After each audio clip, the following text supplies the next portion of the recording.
Bedfordshire Police should not be funded as a rural force. So will the Minister give our force the resources it needs before expecting my constituents to pay more? Well, Mr. Speaker, obviously the Bedfordshire Police and Crime Commissioner is doing a fantastic job. He won a resounding victory in the recent election, and I know continues to enjoy significant support in that county. As I hope the honourable gentleman has heard me say in the past, we are committed to coming up with a new funding formula for policing. The formula we use at the moment is a little bit elderly, a bit creaky, and I'll be pleased to hear that I had a meeting just this morning with the chair of the new technical body which is putting that work together, and we hope to be able to run the formula before the next election. Thank you, Mr. Speaker. The Minister has brushed off criticisms from our side of the House. I wonder, Mr. Speaker, if he is aware of the disquiet on his own benches. Only last week in Westminster Hall, Conservative MPs lined up to describe a broken system which is, and I quote, stacked in favour of the perpetrators rather than the victims. Across the UK, said one, people afraid to leave their homes after dark, scared to go to the shops. This cannot go on. The police quite simply do not have the powers or resources. Well, we agree, Mr. Speaker. That's why neighbourhood policing is at the heart of our new proposals. We'll put a police hub in every new community, create neighbourhood prevention teams and fund a next generation of neighbourhood watch. I wonder, Mr. Speaker, if the Minister has anything new to say to his own disaffected backbenchers, or is crime simply not red meat enough for the big dog? God, hilarious, Mr. Speaker. Well, I understand the honourable lady is playing catch-up on policing. She may have missed the 11,000 police officers that we've recruited so far. She may have missed the significant falls in knife crime and in acquisitive crime, all crime, neighbourhood-type crimes that we've seen recently. But look, policing and fighting crime is a challenge. As I know more than most, it's always 2 steps forward, 1 step back. And it is right that honourable members of all sides should be anxious and concerned about crime in their constituencies. That's why we're recruiting 20,000 police officers. That's why the Prime Minister has made it a priority. That's why he wants to roll up county lines and deal with youth violence. This is a fight that we can win, but we can win over time. And while we are having some success, as it stands, there's always much more to do. Question 11, please, Mr. Speaker. Thank you, Mr. Speaker. My right friend will know that all efforts are being made in terms of reducing knife crime. And in fact, as the Policing Minister has just said, the latest police recorded crime figures have shown that there has been a fall in offences involving knife crime. But at the same time, Mr. Speaker, there is a great deal of investment taking place when it comes to violence reduction units, alongside the investments in the police force. Hugh Merriman. Thank you, Mr. Speaker, and I welcome the work from the Home Secretary in reducing those numbers. But sadly, last year saw the highest number of teenage murders in London since records began. Can I therefore commend the No More Red campaign set up by Arsenal Football Club, supported by Ian Wright and Idris Elba? As Ian Wright points out, and as I found myself as a volunteer in a youth centre, they offer the chance to give people a better route out of life and away from gangs and crime. Too many have closed in recent years. Can I ask the Home Secretary what we can do to get charities to set more up? Well, Mr. Speaker, it's not every day I can come to the dispatch box and celebrate and praise the Gooners, it's fair to say. But in this case, I take great pride in joining my honourable friend. With regards to the No More Red campaign, it is a fantastic campaign, it really is. I've been following it myself. And actually, my honourable friend's point speaks to the power of charities, alongside the work of the government, because they're the ones at the grassroots that can reach out to constituencies and to young people to engage them so that they do not go down the cycle of a life of crime. Still calm. Attend, Mr. Speaker. Minister. We accept the existing asylum system is broken, too often taking too long to reach decisions, and we are working to fix it via the Nationality and Borders Bill. Alongside this, we have plans to speed up the decision-making process and reduce unnecessary delays. So I hope the honourable gentleman will reconsider his opposition to the bill and play his part in helping fix our broken system. Mr. Speaker, the Conservatives say the asylum system is broken, but having been in power for more than a decade, the truth is they are the one who broke it. Exactly. Child asylum seekers are some of the most vulnerable individuals. In the Greater Manchester Immigration Aid Unit revealed that emotional and physical trauma, anxiety, insomnia, self-harm, depression, deterioration in relationship with friends and sports staff, and reduced engagement with vital services How has the Home Office's ability to make initial decisions been allowed to collapse so completely under this government? And what steps will he take to intervene to ensure the situation is addressed with urgency? Well, I'm sorry to hear it sounds like he won't be reconsidering his opposition to our plans for reform, most notably in the Nationality and Borders Bill. And it has to be said, whilst his party offers no really meaningful alternative to them.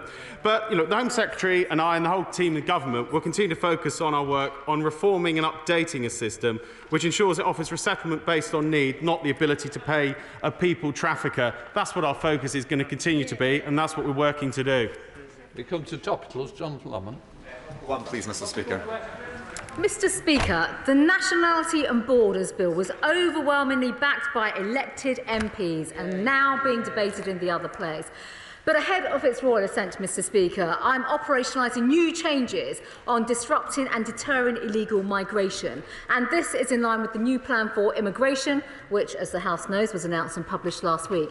We continue to work with our French counterparts. Law enforcement has achieved 67 small boats-related prosecutions since the start of 2020. We've dismantled 17 small boats, organised criminal groups, and secured over 400 arrests. I am reforming the entire asylum system to bring effective caseworking to decision-making, speeding up processing and introducing fast-track appeals to remove those with no right to be in the UK. And I have developed new operational solutions to deter illegal boat arrivals. And as I can confirm today, Mr. Speaker, this is a whole government effort. And as a result, I can confirm that we have commissioned the MOD as a crucial operational partner to protect our channel against illegal migration. Thanks to the news late last week about MP security, can the Home Secretary assure me that the Home Office is working with other government departments and devolved administrations to protect our democracy from those who want to do it and our country harm? My honourable friend is absolutely right, and of course, Mr. Speaker, I'll be coming to my statement shortly where I will talk about this in much more detail. But of course, there are important issues here around protecting our democracy from our adversaries and individuals and countries that want to do us harm. And of course, that is a whole of government effort. Secretary, welcome back. Thank you, Mr. Speaker. Can I join the tributes to Jack Dromey, who was in our team and should have been with us today, and his kindness, his principles and determination, which mean we badly miss him. Mr. Speaker, on the 25th of January 2021, last year, the Home Secretary commented on a Met Police video of officers breaking up an illegal party in London. She said, "This illegal gathering was an insult to those hospitalised with COVID, our NHS staff and everyone staying at home to protect them. Police are enforcing the rules to save lives." Why has she now changed her mind? Well, I would like to welcome the Right Honourable Lady to her role, actually. We did not get the chance to do that last time round when we met on the Nationality Borders Bill. But of course, Mr. Speaker, with regards to coronavirus regulations, I stand by my comments, primarily because the entire country, during the time of the virus itself, the pandemic, were absolutely doing incredible work to ensure that the virus was not being spread. And of course, my views have not changed on that. They are absolutely consistent. And in relation to policing, of course, throughout the pandemic, we asked the police to do extraordinary things. But as she will also know, the police are operationally independent of me, and the police were following the guidance issued by government at the time, and of course did very, very good work to protect the public. Well, I'm glad that she stands by her words and her defence of the police. But then how on earth can she defend the Prime Minister who has publicly admitted breaking the rules? She isn't even waiting for the Sue Gray report. Beth Rigby asked her, "Are you reserving judgment until the Sue Gray report comes out?" She said, "No, on the contrary, I have publicly supported the Prime Minister." Tens of thousands of fines were given out in the months when Downing Street was holding parties, and she told the police to enforce those rules, but now she's defending someone who has admitted convicted breaking them. The Home Secretary's job is to uphold the rule of law. Does she realise how damaging it is to public trust and to trust in the police to be undermining the rule of law now? Hey, to the right honourable lady, perhaps she has forgotten that in this country the police and the courts are independent of government. And I will always respect that principle, Mr Speaker. Rather than seeking, clearly, as I think it's fair to say the right honourable lady and perhaps her entire front bench and party have, rather than seeking to prejudge, pressure, smear, slander, it's important that we let everyone, get on and do the work that's required. And with respect to the police, Mr Speaker, that we continue to support the police in the right way and let the police do their jobs in their objective way. And not only that, I find it pretty rich for the honourable lady to, talk about upholding the rule of law on the very day that her party, the opposition, in the other place, are absolutely doing everything possible to undermine support of the police through the Police Crime Torts and Sentencing Bill and their opposition. Thank you, Mr Speaker. And in the run-up to Christmas, hair coursing has caused a huge problem across Leicestershire, no more so than in Bosworth. Hair coursing brings with it damage to property, damage to crops, intimidation to farmers and the residents who live there, and it must stop. The NFU and local farmers came together with our new rural crime unit in Leicestershire to try and deal with this. But what more can the government do to make sure that we clamp down on hair coursing in Leicestershire? Well, Mr Speaker, like the honourable gentleman, I see a rise in this kind of offence in my constituency. As the crops are cut and those animals become more apparent, it obviously becomes more of a problem. As I said earlier, I hope he will see that in the Police Crime Courts and Sentencing Bill, which I hope the whole House will support, we'll be introducing a range of offences to deal with this crime, which for the first time will attract a prison sentence of up to 6 months. Ruth Cabray. Mr Speaker, following her answers to the questions from my right honourable friend, the Shadow Home Secretary, in September 2020, the Home Secretary said she would call the police if she saw her neighbours having a party in their garden. Is she confident that the Chancellor was aware of this advice? Well, if I may say so, to the honourable lady, I just stand by and repeat the comments that I made earlier on, and I appreciate the honourable lady might be trying to demonstrate some humour. But, Mr Speaker, the Prime Minister has not only apologised, but at the same time, it is right that the police, who are operationally independent, get on and do their job in the right and proper way, which they have been doing. Henry Smith. Mr Speaker, historically, security-sensitive information has been shared with opposition front benches, but given revelations last week that a former Labour front bench spokesman was in receipt of significant funding from a member of the Chinese Communist Party, will there be a review of that arrangement? Thank you, Mr Speaker, and I'm conscious of the statement to follow, but my honourable friend is, of course, quite right that these are very concerning matters. In truth, they're not restricted to a single British politician or a single party, and I do think the security briefings that he mentions continue to play an important role. Paul Blomfield.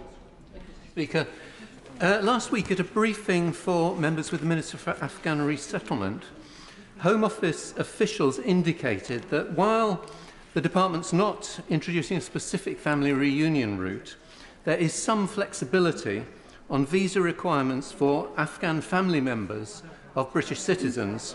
So could the Minister confirm, as we were told, that there could be flexibility on visa fees, income requirements and demands for lost or destroyed documents, because that would offer real assistance to constituents who took Ministers' advice to flee to third countries and are now trapped there? Well, thank you, Mr Speaker. To be clear, obviously the wider immigration system operates separately to the Afghan Citizens Resettlement Scheme. But obviously we are carefully considering what are the requirements and not least how we can ensure people can actually access the system to make applications, given he'll appreciate for obvious reasons we can't run our usual application centre that we would have in Kabul given the Taliban's control of the territory. Rob Roberts. Welsh Ambulance Trust has identified a growing trend of theft or vandalism of defibrillators in Wales. I can't imagine the despair somebody would feel upon witnessing a cardiac event, rushing to get a defibrillator, only to find that it's been broken or stolen. Will my right honourable friend agree that this is a deplorable crime, and will the Minister meet with me in order to discuss what steps police can take in order to stop antisocial behaviour generally and this terrible crime in particular?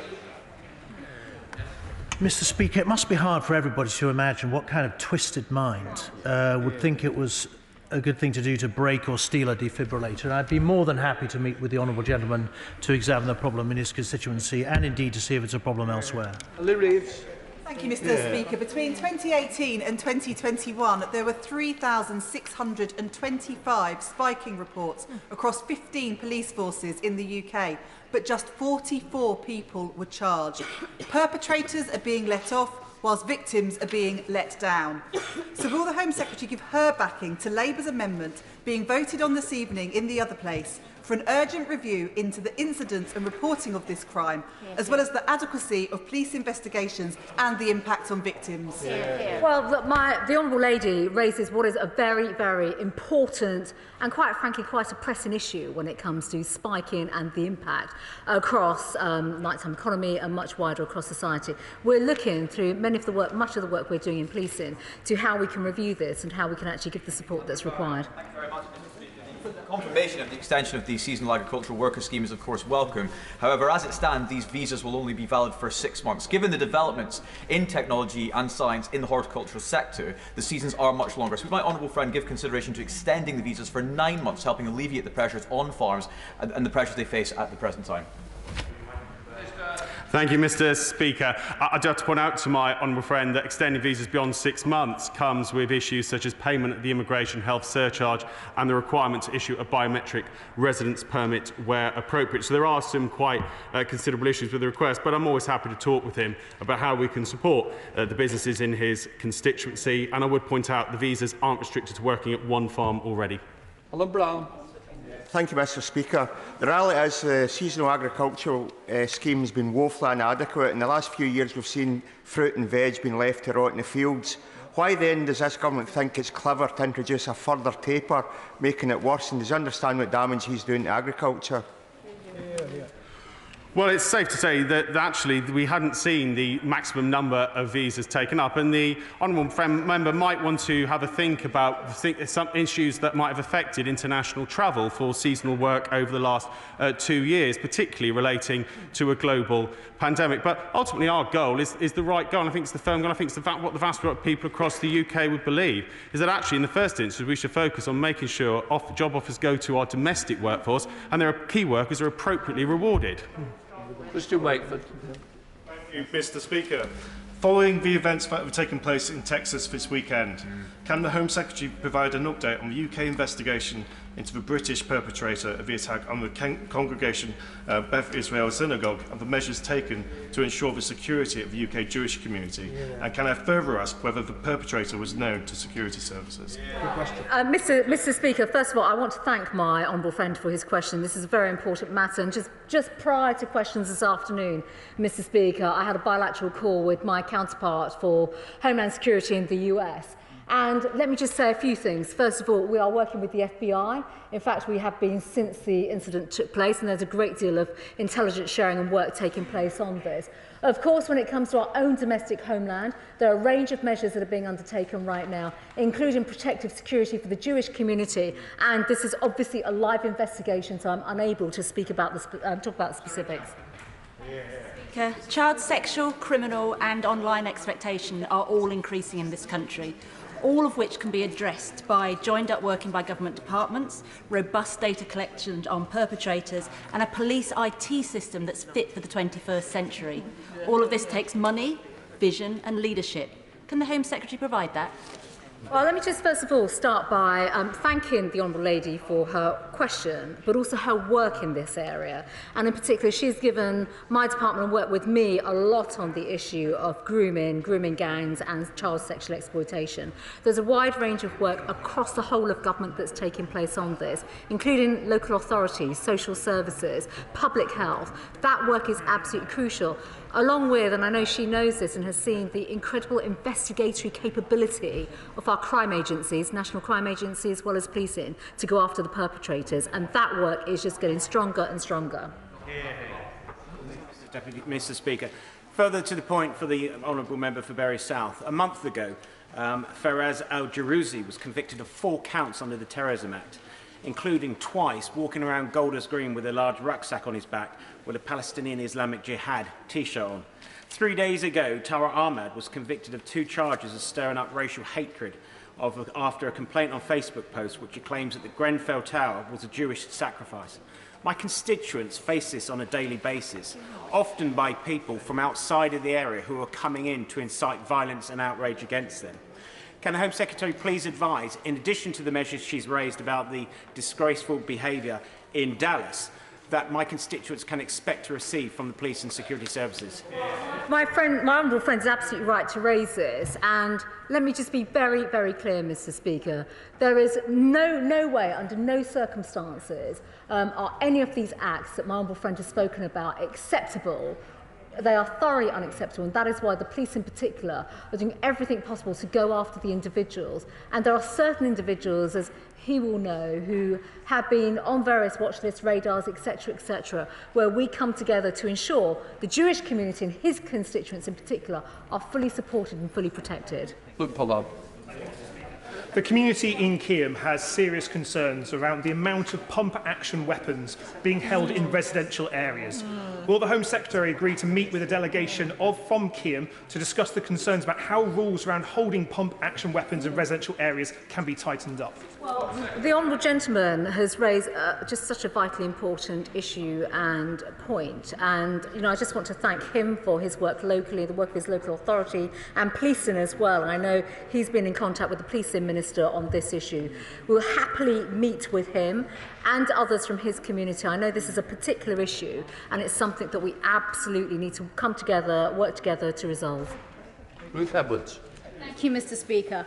Does my honourable friend share my concern that last year the British public had £78 million stolen from them by clone scammers, people posing as legitimate companies online?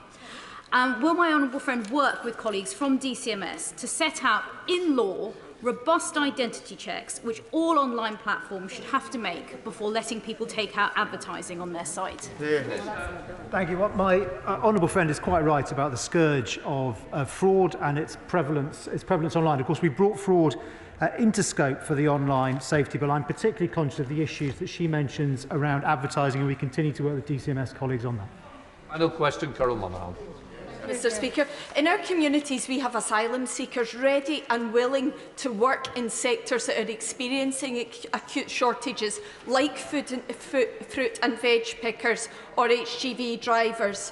But these occupations still don't appear on the shortage occupation list. So when will we see the government widening this list, or will they simply sacrifice the economy for their hostile immigration environment? Well, thank you, Mr. Speaker. It's already worth noting that those whose application has been outstanding for over a year through no fault of their own can access jobs on the shortage occupation list. We're expanding that to include care workers next month. I would say, though, that this, of course, highlights an opportunity for 31 out of 32 local authority areas in Scotland to become part of the dispersal accommodation scheme, so some of these people will be living in their communities. We now come to the statement from the Home Secretary. I call Home Secretary Priti Patel. With permission, Mr. Speaker, I would like to make a statement on foreign interference in UK politics. I, like all members across this House, am utterly appalled that an individual who has knowingly engaged in political interference activities on behalf of the Chinese Communist Party for a number of years targeted members of Parliament. It is a fact that this kind of activity has more recently become more common, with states who have malign intentions operating covertly and, Mr. Speaker, below criminal thresholds in an attempt to interfere with our democracy. Members of both Houses of Parliament should ensure that they are aware of the threat of foreign interference. State threats and malign influence to the UK are growing and diversifying as systematic competition intensifies. State threats are persistent and take many, many forms. In fact, Mr. Speaker, we've discussed this many times in this House with some of the terrible incidences that have taken place, including espionage, interference, and that's political interference as well, sabotage and physical threats to individuals. The Home Office, Mr Speaker, has been working closely with the police and CPS for some time on potential measures to help secure successful prosecutions for this kind of activity. And I am unequivocal in the tasking that takes place with our security partners to protect our citizens and institutions from hostile state activity and from foreign influence. In relation, Mr Speaker, to the MI5 security alert issued last Thursday, Mr Speaker, you'll be aware the parliamentary authorities, following careful and detailed discussions with MI5, issued an alert to members of Parliament, and that was MPs and peers, alerting them about specific individuals involved in direct political interference. In this case, the individual has well-established links to parliamentarians and facilitated political donations, Mr Speaker, to serving and aspiring politicians, with funding coming from foreign nationals in China and Hong Kong. This was done covertly to mask the origins of the payments. The individual has links to the United Front Work Department, which is the Chinese Communist Party. They have not been open about the nature of these links. MI5 concluded that this person acted covertly in coordination with the United Front Work Department and is involved in political interference activities in the UK. Now, as anyone would expect, these investigations continue and they are still ongoing. In this case, the aim was to make the UK political landscape favourable to the Chinese authorities' agenda and to challenge those, and particularly, Mr Speaker, no doubt, and I wouldn't question this, those that raise concerns about the Chinese authorities' activities on very pressing and pertinent issues such as human rights. But of course this activity is not new, which is why our agencies are so diligent in the work that they undertake. Mr Speaker, we can expect to see these kinds of alerts become more commonplace as a result of the work of our world-class intelligence agencies who have adapted to counter these new and emerging threats. Security service interference alerts are just one of several tools MI5 can use to highlight and thus robustly mitigate state threats like malign political interference activity. Now, decisions to prosecute individuals are made by the Crown Prosecution Service independently of politicians, so I cannot comment in detail about the work that is underway here. But all members should know that we already have strong security structures in place across the UK to identify foreign interference in any potential threats to our democracy. And this case in particular demonstrates the robust action that was undertaken. And it is, of course, these structures that enable our world-leading intelligence and security agencies to issue the particular warning that they did. Protecting the UK from foreign interference, Mr Speaker, is absolutely crucial. Our most recent integrated review highlighted the importance of strengthening our defence when it comes to state threats, and we are at the forefront of this activity. To build on the strong safeguards already in place, we are developing new national security legislation to make it even harder for malign states to conduct such activities. We're also taking further steps to protect the integrity of our democracy, tackling electoral fraud and preventing foreign interference in elections through the legislation in the election bill. We will introduce new legislation to provide the security services and law enforcement agencies with the tools they need to disrupt the full range of state threats. And of course, Mr Speaker, I've already touched in questions earlier on. Together, working with our allies, we are taking steps to safeguard our open democratic societies to promote an international rules-based system that underpins our stability, security and prosperity. We will always take the proportionate and necessary action in response to foreign interference in our political system when it comes to state threats. And, Mr Speaker, will always act in the interests of our country. I commend this statement to the House. We now come to the Shadow Home Secretary, Yvette Cooper. Thank you, Mr Speaker. Can I thank the Home Secretary for her statement and for advanced sight of it as well on such an important national security issue. She'll know the Labour Party always stands ready to work with the government on national security and protecting our country from foreign interference. Can I also just take the moment to think of those in the Congregation Beth Israel Synagogue community in Texas who will still be reeling from their terrible ordeal.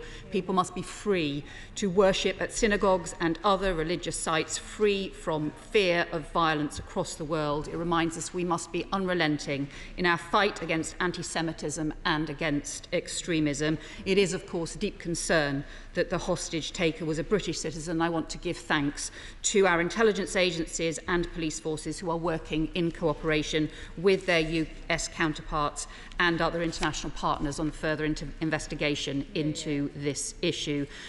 Turning to the Home Secretary's statement, the information received by the Speaker from the Security Service last week was obviously extremely serious, and we condemn in the strongest terms the attempts by China to interfere in Britain's democratic process. And I support the Home Secretary's words on this important issue.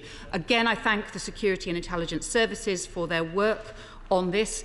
Obviously, there are further important questions about the extent of deception and interference that took place in this case, and also the ongoing risks of malign activity from foreign states in our Parliament and across our democracy that I appreciate the Home Secretary will be limited in what she can say in the Chamber, and I'm grateful to her and to the Security Service for the further briefing that has been arranged. But can I raise concern about one point in her statement? She says that this alert shows that our system is working. Clearly the work is important that has been done, but I would be very concerned if this meant that the Home Secretary and the Home Office were complacent in this area, because we have seen a series of important warnings about attempts by both Russia and China to interfere in both the Russian report and also in the report from the Committee on Standards in Public Life, particularly about the risks from foreign money. And Lord Jonathan Evans has said, I don't think we should assume that this would be the only case. I would be astonished if there weren't similar cases, for instance, from Russia. And they have raised concerns that loopholes for foreign money have not been closed and described this as a live and present threat to our democracy. The Russia report was obviously published in July 2020. We're still waiting for the full implementation, and nor have we yet had a proper response to the recommendations from the Committee on Standards in Public Life, chaired by the former MI5 head as well. So can she assure us that she is not complacent about threats to our national security and to our democracy as well? Can she tell me when the Russia report recommendations will be implemented in full, and also when the results of the consultation that closed last summer on foreign state interference will be published? And then on the crucial recommendation on funding of digital campaigns, when will there be a response to the Committee on Public Life? And also, their also important recommendation about more needing to be done on identifying the source of donations and the role of shell companies, given that Labour has put forward a common sense amendment to the Elections Bill this very afternoon, Clause 9, to close the loophole on allowing foreign companies to hide, foreign donors to hide behind shell companies. Will she now support that important amendment to ensure that donors to UK political parties have a connection to the UK? Well, thank you, Mr. Speaker. And first of all, if I may take issue with the Right Honourable Lady's overall comment, there is no complacency. There's never any complacency at all. And actually, on issues of national security, I think it's absolutely vital and important that all parties, irrespective of their opposition, previously as well, to aspects of actually protecting our country from some of our adversaries, come together. She's asked a series of questions, and they are important questions, about not just protecting us from our adversaries and malign threats, but also state threats, but in relation to the Russia report. And she will also be aware that the government gave a full response to the ISC Russia report in July 2020. And many of the recommendations were already in train, coordinating Her Majesty's government, the work across the Treasury, but also all aspects of government work as well, led by the Cabinet Office as well. That also, Mr. Speaker, comes together in relation to much of the work around protecting democracy, which the Right Honourable Lady will be well aware sits with the Cabinet Office and again is coordinated through our agencies in terms of understanding where the threats are, calling out malicious cyber activity, sanctioning individuals, working further on global anti-corruption sanctions regimes, cracking down on illicit finance, and that work is clearly coordinated at that particular level. She also makes reference to aspects of new legislation, and of course I touched on that myself during in my own statement and opening remarks. She is right to say that the consultation took place last year. Work is underway, and in fact there'll be announcements due course in terms of the approach that the government is taking around new legislation around state threats. But my final comment, Mr. Speaker, is of course when it comes to state interference, it is absolutely vital that not just all members of this House, but members of the public, and we've had many debates around this in terms of previous elections in the past, but officials across government as well, local authorities, etc., are highly attuned to the implications of state threat interference. And yes, that's in our democracy. Yes, that's when it comes to cyber, which is why across the whole of government, there is such extensive work on systematic integration and cooperation to ensure that institutions of the state are protected when it comes to hostile state interference. We now come to Dr. June Lewis, Chair of the Committee. Thank you, Mr. Speaker. The Home Secretary, my right honourable friend, will undoubtedly be aware of the important distinction between agents of influence or covert propagandists and espionage agents or spies. She referred in her statement to new national security legislation. In precisely what areas does she anticipate that new legislation interfering in the activities of agents of influence and of espionage agents? The gentleman has made a very, very important point, because I also alluded to the fact in my statement, Mr. Speaker, that when it comes to interference and influence, there are so many facets, including commercial and economic life as well. And these are the strands that we are pulling together. In fact, the Security Minister, myself and other colleagues across government are working on this legislation, developing this, so that we can close down that permissive environment and space where, quite frankly, we have seen too much exploitation in the past. MP spokesperson Stuart C. MacDonald. Thank you very much, Mr. Speaker. My thanks to you for your letter, and my thanks to the Home Secretary for advanced sight of her statement. I too join her in paying tribute to the work of our security and intelligence agencies, and I agree with the Home Secretary that it is appalling that such activities have been ongoing for a number of years. But could the Home Secretary just say a little bit about why the alert is happening now, if that activity has been going on for a number of years, and address any concerns that there are that this came later than it had to come? I also welcome the prospect of a refresh of some of our national security legislation, and we will work constructively on that. But can the Home Secretary confirm when we are actually going to see that legislation? And can she state whether we will see the remaining recommendations from the Intelligence and Security Committee report on Russian interference fully implemented? Now, she said in her statement that malign actors are operating covertly and below current criminal thresholds. Is it her view that the current criminal thresholds have to change? And then finally, she talks of making rules around foreign money tougher. What about the millions of pounds of donations received by political parties, particularly the Conservative Party, from unincorporated associations, a type of body which the Committee on Standards in Public Life warned was a route for foreign money to influence UK elections? Will that be stopped, Mr. Speaker? Thank you, Mr. Speaker. There are a number of points there, but if I may, first of all, on legislation, because the right honourable gentleman has asked about when legislation, of course, that is when parliamentary time allows, and there is specific work taking place on the development of that legislation in the way in which I've spoken about. There are many, many aspects in particular to cover. He also touched on the Russia report. I refer him to the comments that I made earlier on. But he has also touched on some of the economic elements of malign activity and influence in particular. And I think it's fair to say the security alert that was issued on Thursday last week pointed quite specifically to the type of activity that's taken place in relation to lower criminal thresholds. We're going to change the laws to ensure that we can look at those thresholds. That is important work that takes place. But there is no doubt that foreign influence manifests itself in many, many ways, economic, through our institutions, and it's not just Parliament, and some of the institutions are well documented too, but also through dirty money, and that has been a long-running issue that absolutely needs to be addressed. Sir Robert Butler.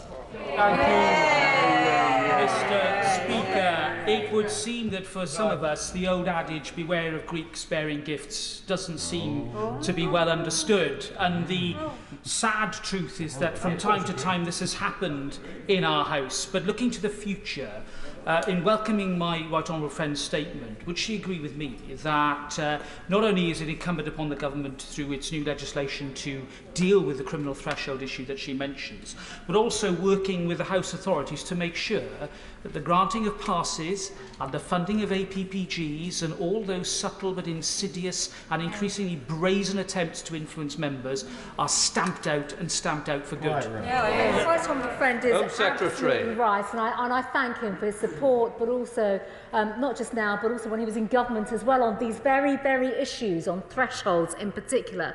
And of course, Mr. Speaker, the alert last Thursday was issued in conjunction with the Parliamentary Security Directorate, and there is work that we will provide support on in terms of vetting, security. It is right that we all come together, not just across law enforcement, with the intelligence services as well, to ensure that we close down any gaps that have been exploited by those who want to do us harm. We now come to the Chair of the Select Committee, Dame Diana Johnson. Thank you, Mr. Speaker. The Home Secretary has been very robust in defending the government's response to the ISC's report on Russia. I just wondered, in light of recent events, whether she's had an opportunity to review the clear recommendations in that report, particularly pertaining to the Palace of Westminster and what we need to do. Well, first of all, let me just welcome the new chair of the Select Committee and congratulate her on her election. There is no question that every time, and I should be very clear about this, we learn all the time in terms of gaps and not just new threats, but the type of tactics and techniques that are used by those that want to do us harm. It is right that we review absolutely every single facet of security here. I come back to my earlier point about protecting democracy from malign interests, and of course, working with the Cabinet Office in particular who oversee this, that is effectively what we are doing. Shreen Duncan-Smith.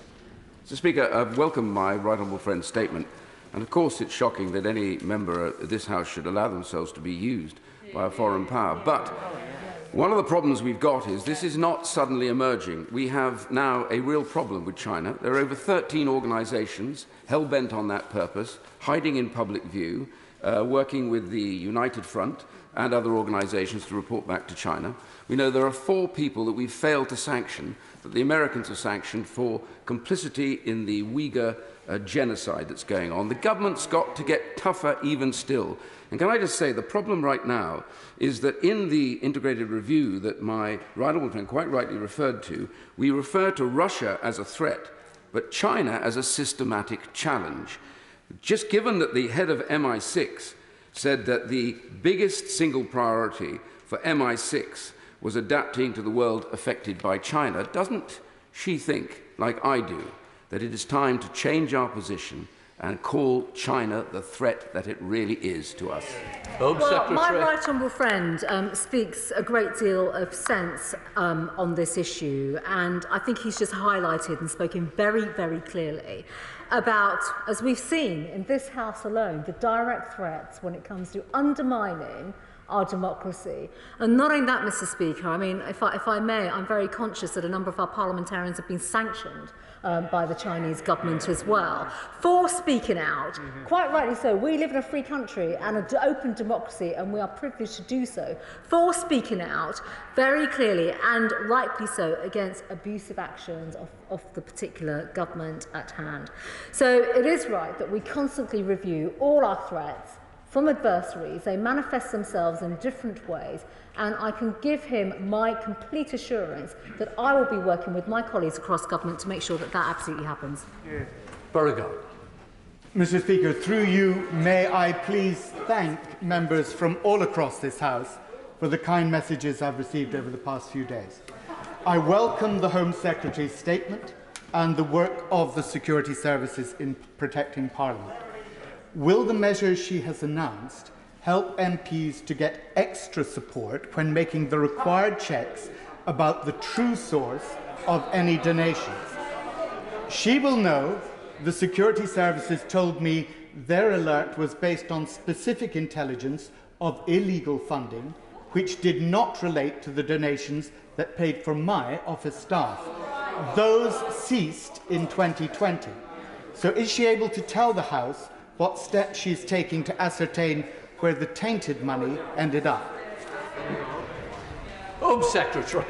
Mr. Speaker, well, first of all, if I may say so, I'm sure the honourable gentleman will continue to work with the intelligence and security services and cooperate with them at the highest level with regards to the alert that has been published, and also the areas, if I may say so, that he himself has referred to.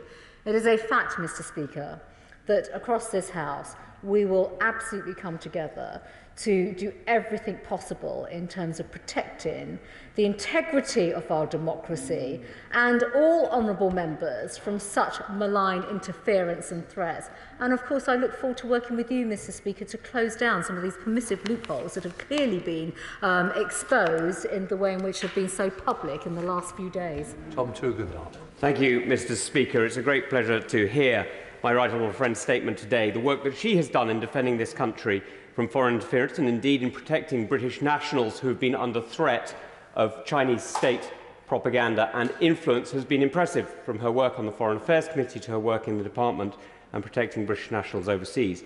May I ask, on the basis, building on the questions that my right honourable friend for Chingford and Wood Green quite rightly asked, what are we going to be doing more to make sure that this dirty money doesn't come into our community? The work that she did on the committee, she will remember, raised the idea in 2019 of a Foreign Agents Registration Act, which would have exposed to criminal prosecution those who put money into our system to undermine our democracy.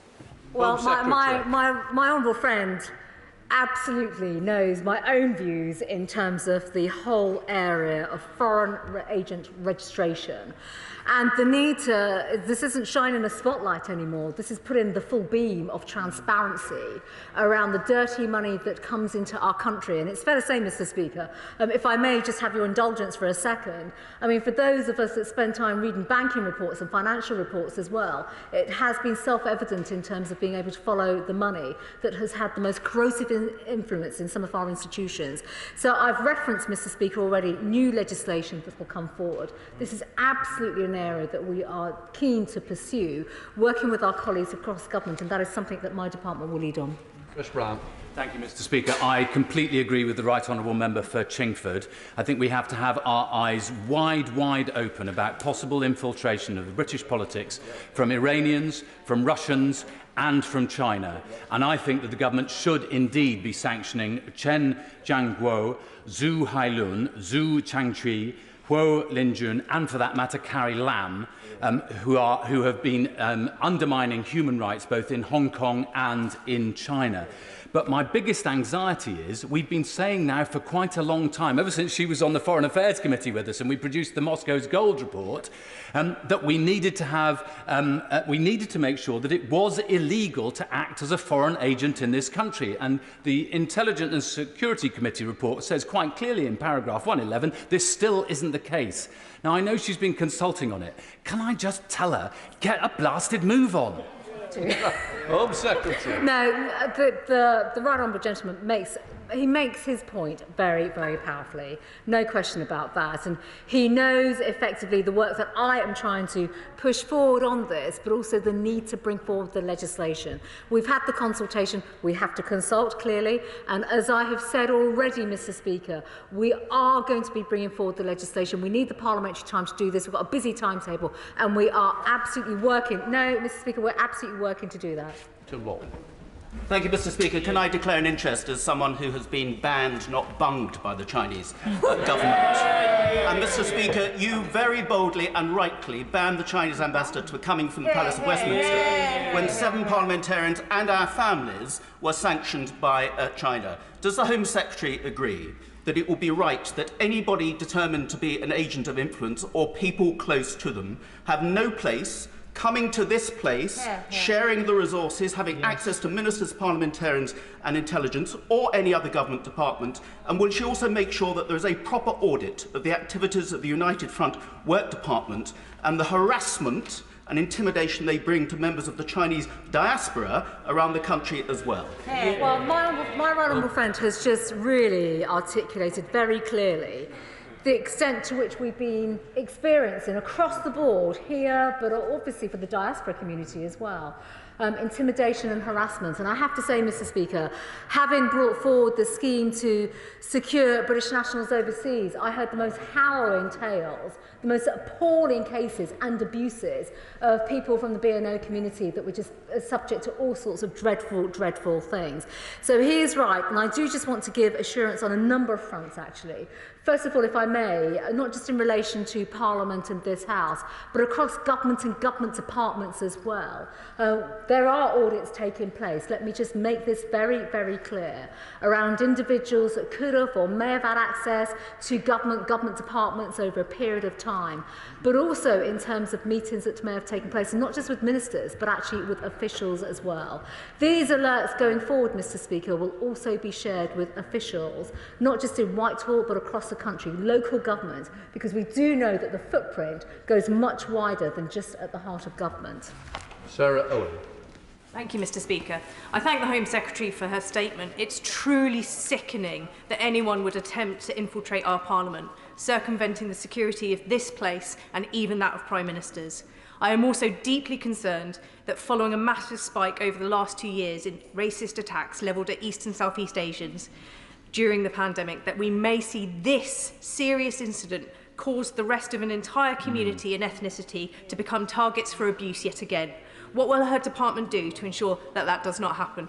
Well, can I just thank the Honourable Lady? She's made a very, very important and powerful point. She really has. And of course, racism and racist abuse across any community is absolutely abhorrent, and we have to work to stamp that out and stop that. And she's right to highlight that throughout the coronavirus pandemic, it's a tragedy. It is absolutely awful to know, and it is a fact, that the Southeast Asian community has been particularly vilified and subject to racist abuse. It is right that we, not just as a government, but also the Home Office, working with our community partners as well, do absolutely everything possible, and working with the police to make sure that any racist incidents are absolutely dealt with in the right and proper way, but also that we give the right kind of protective measures, awareness and support to members of that community. Bob Stewart. Thank you, Mr. Speaker. The granting of a parliamentary pass is a real privilege.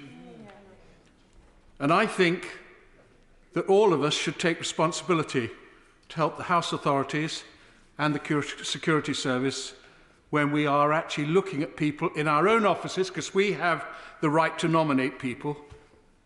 I think we bear responsibility for checking out these individuals as well. And may I suggest, from my previous experience in the military, that one way of doing that is to make each and every one of us sit down with anyone that wants a pass who is coming into our office and jointly go through a detailed form with very detailed questions and jointly sign at the end of it. Thank you, Mr. Speaker. I think, if I may, Mr. Speaker, I come back to the comments that I made earlier on about vetting and the support, of course, that is currently in place, and where we can work together to absolutely close down any issues of concern. And, Mr. Speaker, I think for the assurance of not just all members of the House, but actually to the British public, who will no doubt be watching this debate and discussion today, wondering how on earth can any malign influence get into the heart of our democracy, we will continue to work collectively to make sure that we put all the protective measures in place. Van Jones. Thank you, Mr. Speaker. The Home Secretary in a statement said it's been a fact this kind of activity has become more apparent. But the United Front Works Organisation has been in existence since 1949. It is a £3 billion a year budget. It's over many years used useful fools to propagandise its arguments. But could I ask the Secretary of State, particularly in terms of universities, because there is evidence, certainly Australia and other countries who have taken tough action, that the Confucius institutions are backed by money from the United Front. Isn't it about time we actually close them down? And is she content that the Department of Education is responsible for monitoring this? Well, thank you, Mr. Speaker. The Honourable Gentleman, the Right Honourable Gentleman, makes a number of points. And first of all, in relation to the prevalence of the activity we are seeing, and yes, there is more activity for a number of reasons. Technology changes, these threats evolve, they develop and evolve with time, and as tradecraft also adapts and evolves too. Which brings me on to his second point, which is actually about our academia and our institutions. And it is an ongoing discussion. I've been in many committees, in fact ISC as well, where this has come up, and across government. He has asked whether the Department of Education are doing enough. We are working with them, we have been working with them for a great deal of time, and in particular, if I may, with reference to the legislation that we want to bring forward. Number one, we are learning from other countries. Australia, I had a bilateral just last week. This is part of Five Eyes work as well. There's a lot of work that is taking place to look at the institutional impacts of state activity, hostile state activity, alongside issues such as foreign agent registration. We want to get this right through future legislation. That's what we're working through. Richard Graham. Mr. Speaker, this is a really important issue and one which has lessons for all of us as parliamentarians and for all political parties as well. And it does seem to me that the crucial thing, as the Home Secretary has highlighted, is the whole business of foreign donations and cash being used for inducements, which is the main reason why for the 10 years that I have chaired the All-Party Parliamentary China Group, all our sponsors have been British organisations. Does the Home Secretary agree with me that, firstly, we do need to get a grip of the whole issue of foreign donations from wherever they come from, because third-party countries can be used as well? Secondly, that the Standards Committee of this House needs to look more closely at whether any particular individual parliamentarian needs to be investigated. And thirdly, does she agree with me that while, of course, we have to rise to the systematic challenge that the integrated review raises of China, we do not wish to avoid any engagement with a nation which is a fellow permanent member of the United Nations Security Council and with whom we have much important business to deal with? Home Secretary. Thank you, Mr. Speaker. Well, my honourable friend makes a number of points. And first of all, Mr. Speaker, in relation to the House and standards and transparency, there are measures in place already, as we well know. And as I've already said, Mr. Speaker, there'll be greater work taking place. And obviously, we will support all aspects of Parliament to ensure that anything where more work can be undertaken on transparency, absolutely, that will take place. The Honourable Gentleman also references effectively China and China's role in the world, multilateral institutions, organisations, when it comes to actually our own values versus the type of values that the Chinese government are proposing around the world. I think it's fair to say there are many difficult issues with regards to China. This House recognises them. I recognise that as Home Secretary. The entire government recognises that. I've already alluded to issues such as human rights abuses, whether it's for the Uyghurs or even people, BNOs, who I have assiduously helped and set up a bespoke scheme to ensure that they are safe despite the measures that are being put in place by the Chinese government. We, Mr. Speaker, as a government, will always stand for what is right in the world. That also means international law, rules-based system, and also calling out those that absolutely behave in an appalling and inappropriate way on some of the issues that I've touched on. Mr. Conrad. Thank you, Mr. Speaker. I remind the House that I serve as co-chair of the APPGs on the Uyghurs and Hong Kong, and I'm a member of the Inter-Parliamentary Alliance on China, which is chaired by the Right Honourable Gentleman from Woodford and Chingford and Woodford Green.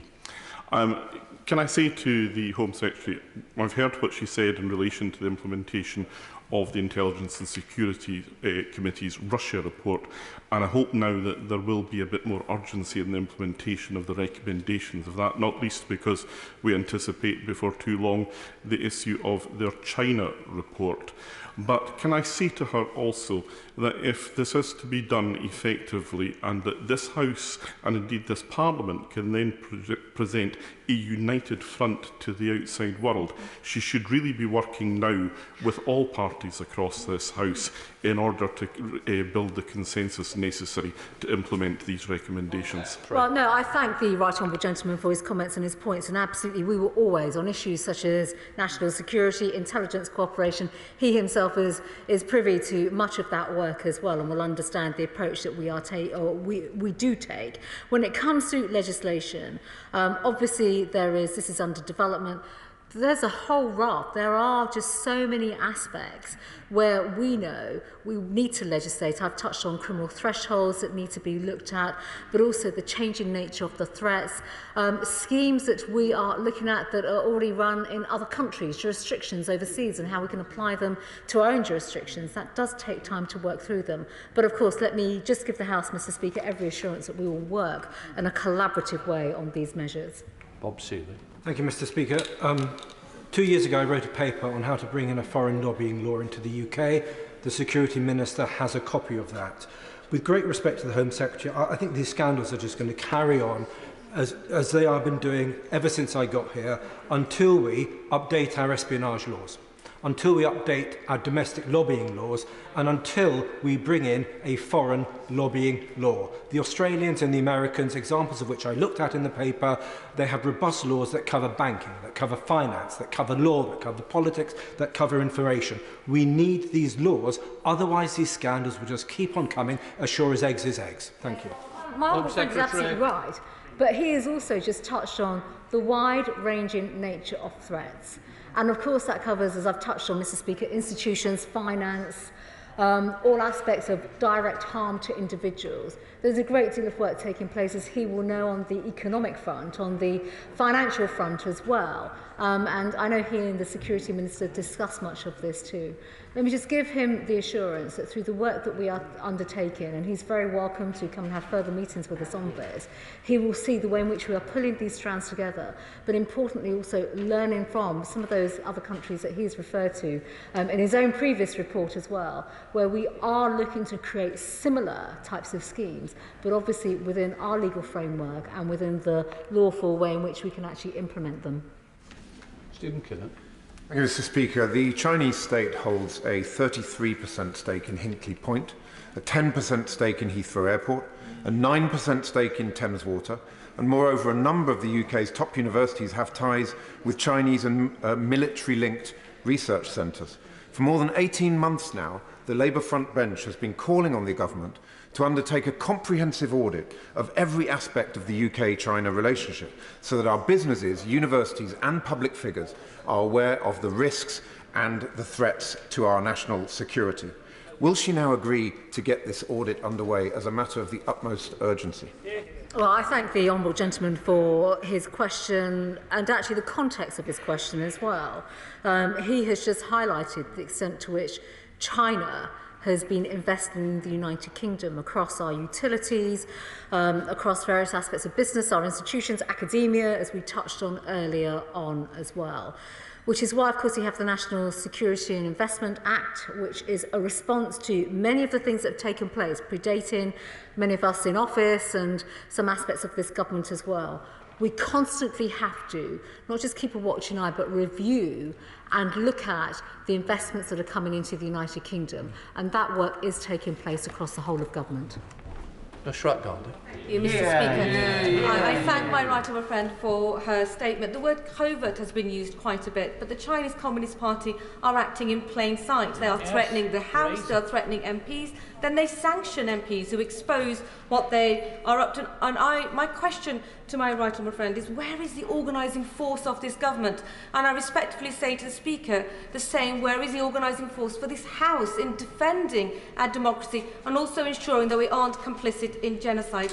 Can I ask my right honourable friend what support is being provided to parliamentarians who have been sanctioned, to those individuals who gave evidence to my select committee, especially the World Uyghur Congress, who feel threatened in this country? Why aren't we blacklisting firms selling our data to the Chinese Communist Party, selling us products made by Uyghur slave labour? And finally, can I ask my right honourable friend to do everything that she can to get those individuals sanctioned for running those prison camps in Xinjiang, in particular Quenchango? Well, I thank my honourable friend not just for her question, but for her commitment and the work that she's been leading on as well. And if I may, Mr. Speaker, I'd like to thank all parliamentarians that have been so vocal on many of the abuses that have been well rehearsed and debated in this House. I think she's made a number of points, a number of questions, and first of all, in terms of the support for parliamentarians who've been sanctioned, which is a really important point. Of course, that is where the House needs to unite, and through the parliamentary authorities and, of course, us as well, we are coming together to ensure that measures are put in place. But she's highlighted a number of areas. She's asked, actually, where is the might in government? And when it comes to defending democracy, of course, she will know this because she would have had the discussions with my colleagues at the Cabinet Office as well, who lead on this, and other departments absolutely work aligned in an aligned way with them on the specific details. There is a great deal of work that is taking place which covers all aspects of threats, and I've touched on institutions, education, business, National Security Investment Act, but also space such as cyber, for example, and direct threats to individuals too. She's asked, and in fact she's not the only member to touch on sanctions of key individuals. I have heard the calls from all members on this particular issue, and I'll be raising it with my counterparts, clearly in the Foreign Office. Thank you, Mr. Speaker. Our relationship with China has rightly evolved from the golden decade heralded by the previous Conservative Chancellor, George Osborne. Today, members across the House have raised issues on political interference, on university research technology transfer, the diaspora presence here, human rights, investment in this country. And the Secretary of State seems to imply that the work on the National Security and Investment Bill will address all these issues. It will not. So will the Secretary of State commit to the audit of UK-China relations that Labour has been calling for? Well, I think, first of all, Mr. Speaker, if I may, there is a whole raft of work that is taking place, not just within on China, but also in relation to the integrated review. And I'm sure she's seen that. There'll be new legislation that is coming forward, and there is a great deal of work that's taking place. Much of it is unspoken, that takes place, obviously, with our security and intelligence agencies that influence the work of government as well, and government departments and the agencies within government on China. It is right that we do everything, absolutely everything. New threats evolve, technology advances, tradecraft advances as well, which is why we put the very significant investment and resource, not just into law enforcement, but our intelligence agencies who inform government departments and ministers in terms of the approaches that we should be using. Alicia Katz. Thank you, Mr. Speaker. The actions of the Chinese government towards members of this House, and apparently now within this House, are unforgivable. Will my right honourable friend meet with me to discuss how within the counter-hostile state bill we could put in place a protection not only for members of Parliament but all British nationals when hostile Interpol red notices are placed upon them? And does she agree with me that every member of this House should be taking it upon themselves to make sure we do not act as helpful idiots for our enemies? Well, my friend has, I think, summed it up really quite well. Of course, she will very happy to meet with her in relation to the legislation that is under development. There is a very, very poignant note here, Mr. Speaker. I mean, we've touched on defending democracy, exposure to Parliament by those that seek to do us harm. But actually, it goes much wider than that, as I've already alluded to. It does go to different institutions, it goes to officials, it goes to civil servants, it goes across the board. And everyone should be very, very well attuned to the type of engagements that they are having from individuals and what their motivations are. Mr. Speaker, it goes without saying that we all have to do everything we can to prevent foreign influence buying their way into our democracy. But there is an opportunity to deal with an aspect of that today, which is the shell companies that can be used to hide the sources of money that is being used for that purpose. Can you say why it is the government aren't supporting that move today? So there is, Mr. Speaker, work that's underway, and in fact the Security Minister is also working with his Treasury colleagues and counterparts on looking at that whole area, and there has been a lot of work that's taking place on that. We're very happy to write to him directly to give him an update on that. Teresa Villiers. Will the government outline the action it's going to take to work with UK business and universities to ensure that they're more resilient and more effective at protecting their data, their research and their intellectual property from theft and interference by foreign governments. Home Secretary. This work is already underway, so let me just give the Right Honourable Lady that reassurance. Much of this work is underway through the National Cyber Security Centre, who constantly not only put out alerts across the board, but actually have direct engagement with these institutions, and that work, of course, will continue to carry on. Cat Smith. Thank you, Mr Speaker.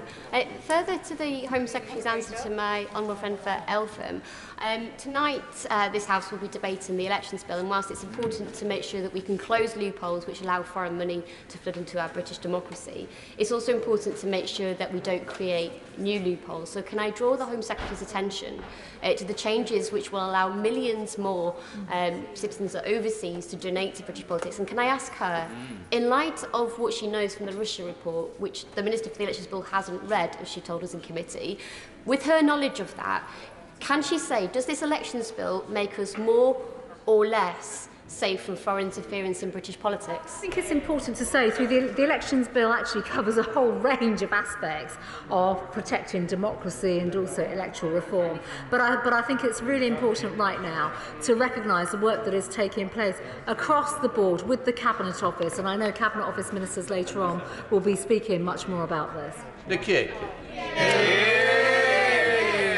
Thank you, Mr Speaker. May I first start by paying tribute to our outstanding security services who keep us safe day in, day out. Mr Speaker, I have been astounded by some of the eye-watering sums that some individual parliamentarians have received from Christine Lee and organisations connected to her. Does my right honourable friend think that those individuals should be paying back those sums, and if not to the the people who've donated already, but perhaps to a charity connected to human rights in China? Home Secretary. has raised some tantalising recommendations, I think it's fair to say, for consideration. I think it's important, first of all, Mr Speaker, for anyone that obviously has been in contact with the individual or received anything from the individual, that they continue to cooperate with our intelligence and security services. Dr Matthew Appel. Thank you, Mr Speaker. Friday's announcement came as a surprise to many people, but not a shock to many of us in Hendon, because it was in fact my predecessor, Andrew Dismore, who established the British-Chinese project here in Parliament. And he subsequently not only went on very many trips to China, but also the Hendon Labour Party received over £6,500 in donations.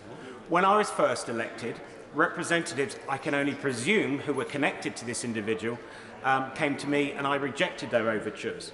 So can I agree with the Honourable Member for Aberfan and to say that we need an audit not only of what's gone on in terms of our political system, but also in terms of our social and civic society? If I may, Mr. Speaker, my honourable friend makes a very, very important and valid point, and not only that, I think I'd like to speak to him as well about some of the points that he's made. Catherine Fletcher. Mr Speaker, thank you. £500,000's a lot of money. And if I'd have looked at that, I'd have probably had a bit of a deeper scratch and sniff at it. However, by accident or whatever, there are people seeking to undermine our democracy. So can my right honourable friend tell me if we're going to nick them, if we're going to lock them up, and if they're going to face criminal charges? Well, Mr Speaker, my honourable friend robustly makes her point, and she would have heard from my statement earlier on about the issue with the CPS and the approaches that they take, but also criminal thresholds. There are ongoing investigations taking place right now that I cannot comment on, but, Mr Speaker, a review of criminal thresholds will take place because we need to see action taken against individuals that undermine our democracy.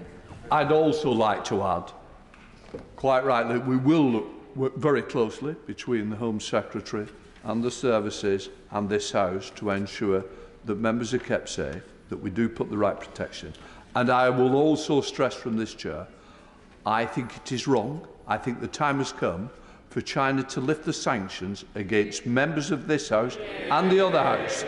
The sooner that they do that, the more trust can be rebuilt. But while that exists, trust will always begin to fail. Right. We're now going to come to the next statement. Just before I call the Secretary of State, I would like to point out there was extensive media stories over the weekend about the future of the licence fee and the funding arrangements for the BBC. I also understand that the Secretary of State either lost a phone or tweeted about the subject, stating that the licence fee announcement will be the last. These are very, very important matters which affect all of our constituents, and it is right that this House has, and quite rightly, a very keen interest. Any substantial policy developments should have been made to this House before being made through the media. I am glad that we're having a statement today, but it's not enough for this House to come second to the media, especially on subjects like this, which are of interest to all. When the House is sitting, important policy statements must be made here before they're made to the media, as required by the government's own ministerial code. In any event, I will always ensure that the House has the opportunity to scrutinise important policy announcements, and that the government may well find those opportunities are more frequent, more extensive, if announcements are made to the media first.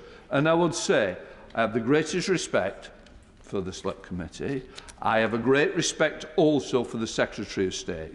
But please, can we make sure in future it's done through here? And if, which I may believe, that if it was leaked and that you felt you had to respond, Secretary of State, please let us do the leak inquiry, because we've got a major colander right across government that I don't want to see again. Secretary of State. Thank you, Mr. Speaker. And may I personally, Mr. Speaker, give you my apologies. I actually refused every invitation for media, both yesterday and today. With permission, Mr. Speaker, I would like to make a statement. Under Article 43 of the BBC's Royal Charter, I am required to determine a funding settlement for the level of the licence fee for a period of at least 5 years, from the 1st of April 2022. I am legally required to make my determination as far in advance of April as possible. I'd also like to highlight that this year the licence fee settlement has featured S4C prominently for the first time, in line with the recommendation from the independent review as S4C completed in 2018. The licence fee will be the sole source of public funding for S4C. Negotiations back in November 2020, they began back in November 2020, and both I and my predecessor have met with the BBC on several occasions during this period to discuss the settlement. As part of those negotiations, the Charter requires that I assess both the BBC's commercial income and activities and the level of funding required so that the BBC can effectively fulfil its mission and public purposes. In addition, this government has set out our own relevant factors to consider during the Charter review in 2015-16. Evasion, commercial income, household growth and industry costs. Mr. Speaker, as the Prime Minister has said, the BBC is a great institution. It has a unique place in our current cultural heritage. And beyond our shores, the BBC broadcasts our values and identities all over the world, reaching hundreds of millions every day. Likewise, the Welsh broadcaster S4C plays a unique and critical role in promoting the Welsh language and in supporting our wider public service broadcasting landscape. However, Mr. Speaker, in reaching this settlement, I had to be realistic about the economic situation facing households up and down the country. The global cost of living is rising, and this government is committed to supporting families as much as possible during these difficult times. Given that climate, we had to think very carefully about imposing potential increase on the TV licence, particularly given that any increase would expose families to the potential threat of bailiffs knocking on their door or criminal prosecution. When it comes to monthly bills, this is one of the few direct levers that we have in our control as a government. And in the end, Mr. Speaker, we simply could not justify putting extra pressure on the wallets of hard-working households. Every organisation around the world is facing the challenge of inflation. I simply do not believe that those responsible for setting household bills should instinctively reach into the pockets of families across the country for just a little more every year to cover those costs. So today I am announcing that the licence fee will be frozen for the next 2 years. And that it will rise in line with inflation for the following 4 years. The BBC wanted the fee to rise to over £180 by the end of this settlement. Instead, it will remain fixed at £159 until April 2024. That's more money in the pockets of pensioners, in the pockets of families who are struggling to make ends meet. Mr. Speaker, we are supporting households at a time when they need that support the most. And this settlement sends an important message about keeping costs down while also giving the BBC what it needs to deliver on its remit. This approach to funding will be the same for the BBC and for S4C. However, I can also announce that S4C will receive an additional £7.5 million per annum in funding from 2022 to support the development of their digital offering. This is a 9% increase for S4C following 5 years of frozen funding. Mr. Speaker, we believe that this is a fair settlement for the BBC. It is a fair settlement for S4C, and most importantly, it's a fair settlement for licence fee payers across the United Kingdom.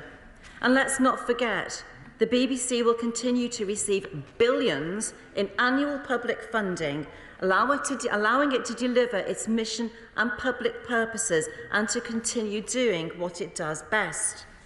And to support the BBC even further in what is a fast-changing broadcasting landscape, the government will more than double the borrowing limit of the BBC's commercial arm to £750 million.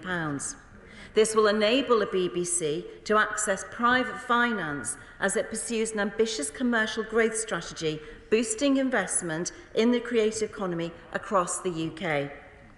But as Tim Davies said in his first speech as Director General of the corporation, the BBC must be a simpler, leaner organisation that offers better value to licence fee payers, and we agree with this. Ultimately, the settlement strikes the right balance between protecting households and allowing broadcasters to deliver their vital public responsibilities, whilst also encouraging them to make further savings and efficiencies. Mr. Speaker, the licence fee settlement is only one step in our roadmap for reform of the BBC. In the last few months, I've made it clear that the BBC needs to address issues around impartiality and groupthink. Those problems were highlighted definitively by the recent Sirota review, and the BBC's own leadership rightly recognised those findings in full and committed to deliver all of the review's recommendations in its 10-point action plan on impartiality and editorial standards. And I have had constructive discussions with the BBC about these issues in recent months.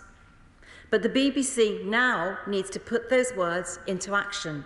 It needs to convince the British public that those changes are in fact being made and to provide regular and transparent accounts of its progress.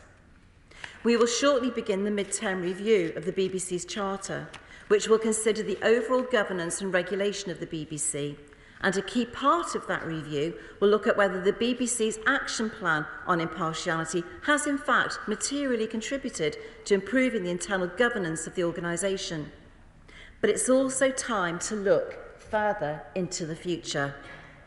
Mr. Speaker, as any serious commentator will tell you, the broadcasting landscape has changed beyond all recognition over the past decade.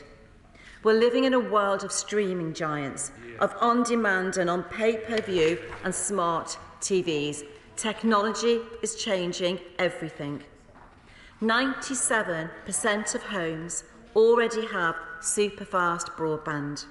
A family in Cumbria can stream 5 different movies in 5 different rooms in its house at any one time. And our gigabit rollout is transforming those networks even further.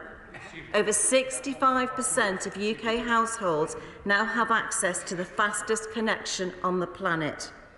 As the tech has changed, so have audience habits, particularly amongst younger viewers.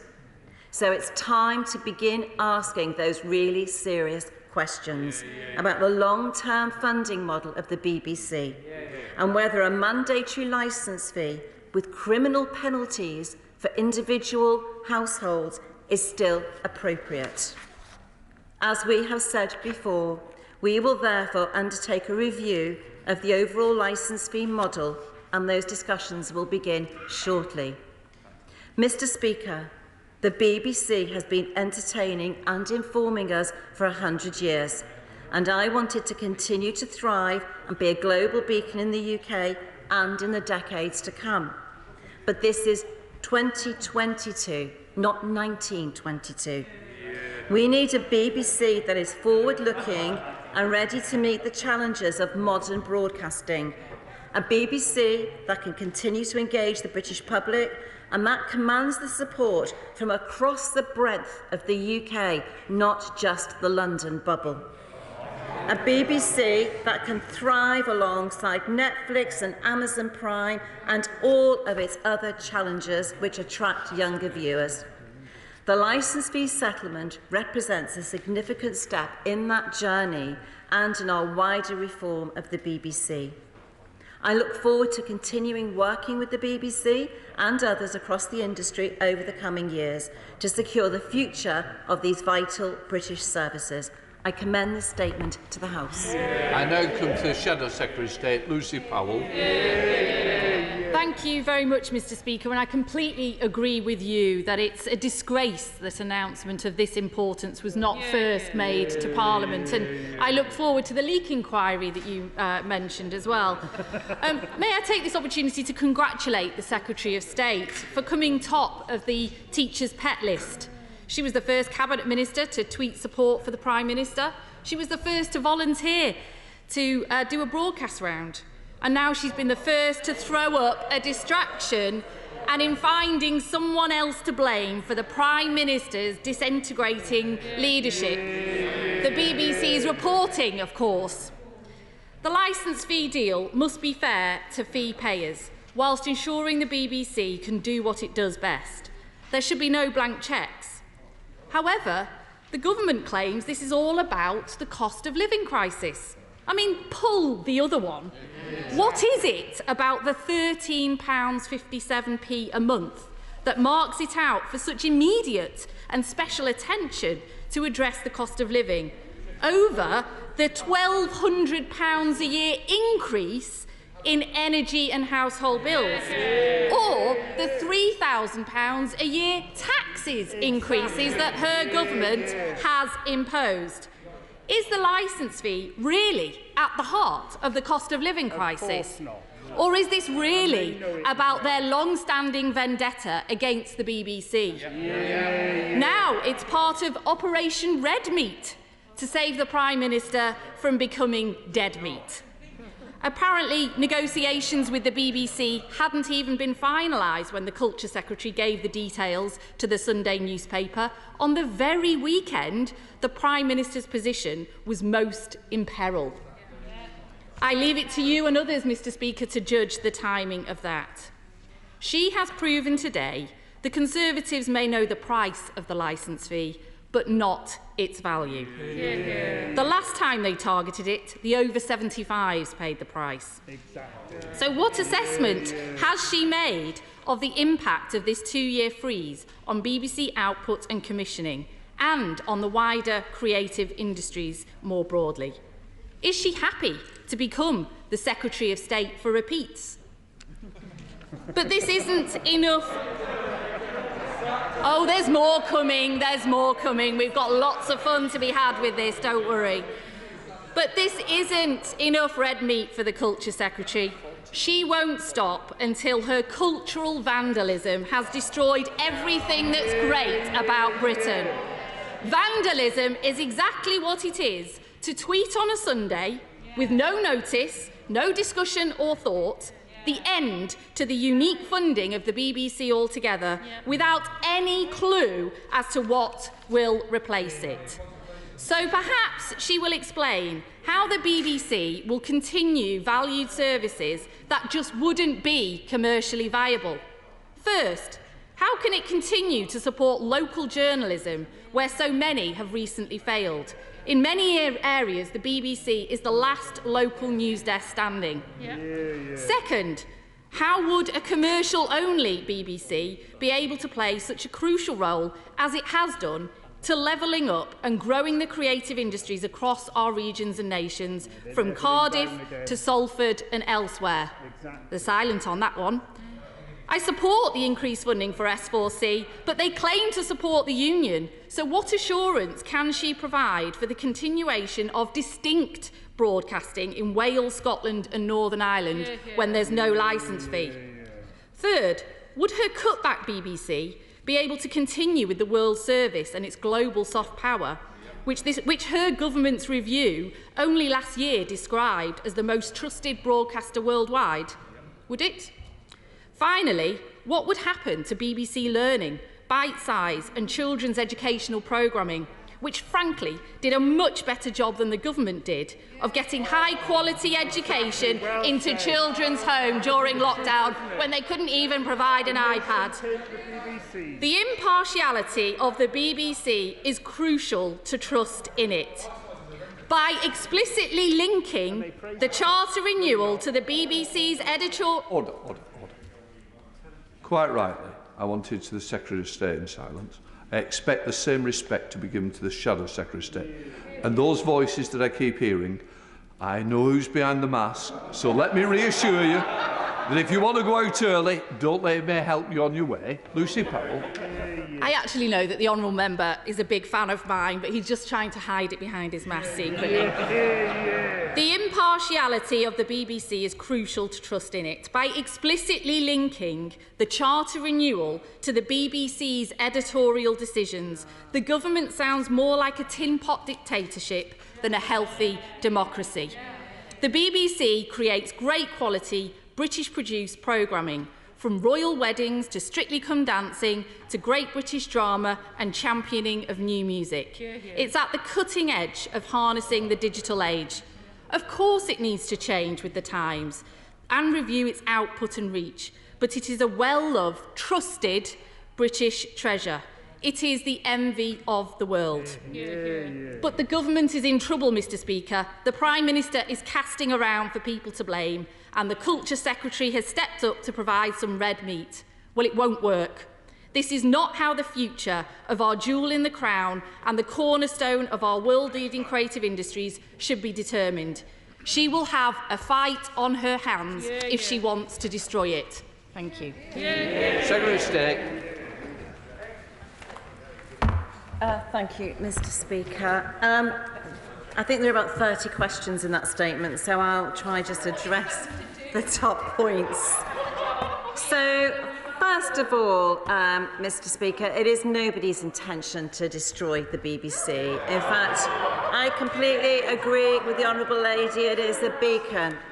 But the BBC licence fee is not a small amount of money for families who are working hard across the UK, struggling to pay that bill or face bailiffs at their door or a court appearance in a magistrate's court.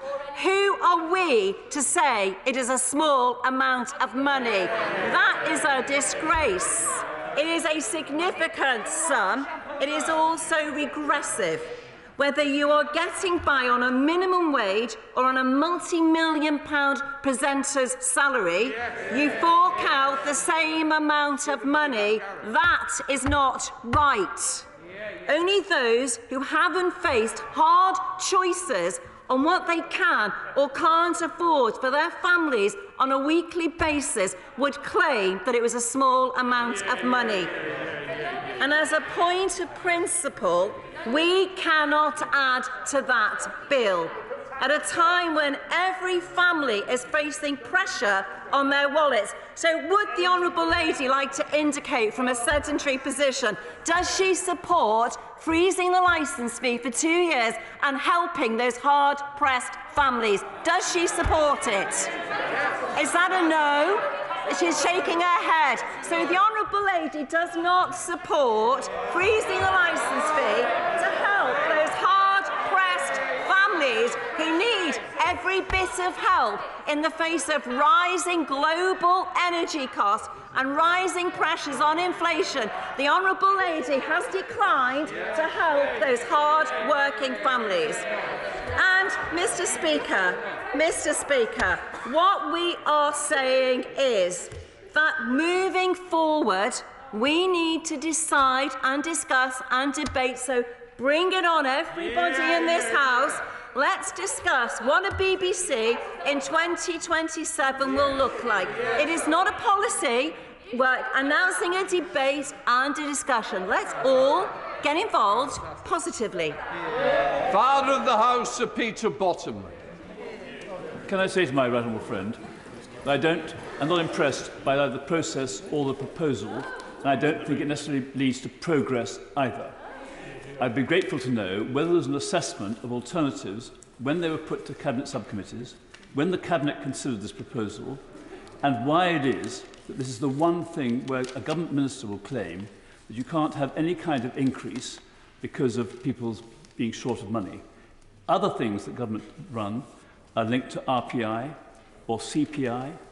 It seems to me that it would be better to have a discussion in this House as to whether we should have a moderated increase during the remaining years of this charter, and also that if she didn't say this is the last time there's going to be a charter with a subscription, could you please put the options in front of this House so that people like me who say if the choice is between the United States or the state, public broadcasting for the BBC and Channel 4 is better, in my view, than having everything go to some of the big media people around the world who won't maintain the kind of BBC which we've had for the last 100 years. So, Mr. Speaker, the decision as to what the future funding model looks like is for discussion. It's not. It isn't even. Some of us may not even be here by the time 2028 arrives, but it is up for discussion, and that's what we need to decide moving forward. And I have the greatest respect for the Father of the House. He knows that. I've known him for 20 years.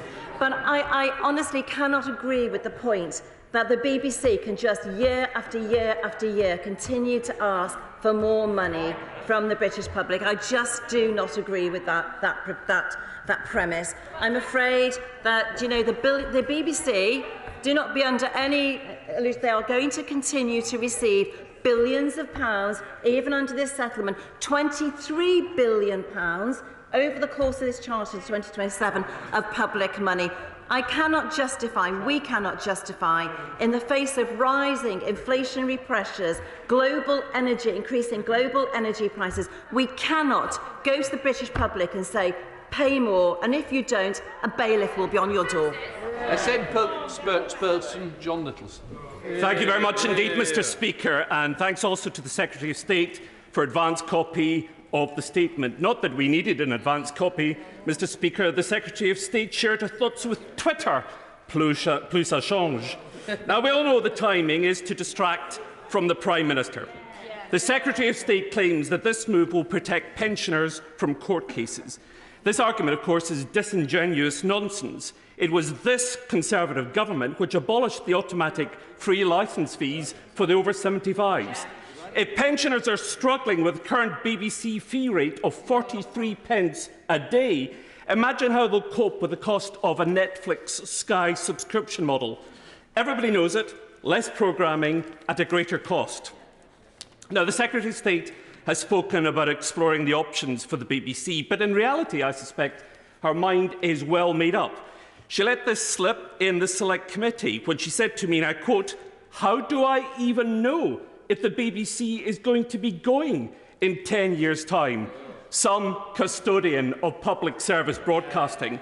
The hostility towards the BBC and its future does not stem from a desire to protect pensioners, but rather from a visceral loathing of the Prime Minister's critics. Now, the Tory right hates the BBC almost as much as it hates Channel 4.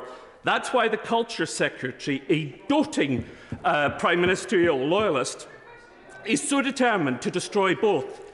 She doesn't want to see Krishnan Gurumurthy, lead presenter of Channel 4 News, or Nick Robinson, a former chair of the Young Conservatives, no less, and now lead presenter on the Today programme, pin the Prime Minister or his slippery apologists down. Mr. Speaker, she knows, does she not, that the Tory right wants the broadcast media to be as sycophantic as most of the print press, offering fawning adulation to their leader. If the BBC is felled and Channel 4 privatised, free speech will be the victim, and we know, don't we, Mr. Speaker, that the result will be yet more obsequious, unquestioning news. Mr. Speaker, I have no idea how anyone could make the leap from let's have a debate and a discussion in this House to how the future funding looks to privatisation. It's just, I have no further comment. We now come to the Chair of the Select Committee, Julian Knight. Mr. Speaker, speaking strictly personally, I welcome the freeze and the overt commitment to wean the BBC off the licence fee. As Lord Grey said on the Today programme this morning, nearly £160 is nothing to Gary Lineker, but it's a lot to our constituents. But I and the House would like more details, please, as to whether the licence fee will stop in 2028 or be phased out. The latter, in my view, gives the best chance of preserving the BBC's status in our national culture. And how is moving to alternative funding models going to work, given, first of all, the paucity of broadband coverage, old technology like Freeview being embedded in the system, and whether central government funding, which has been muted, could stand up legally and also measure the key issue of impartiality?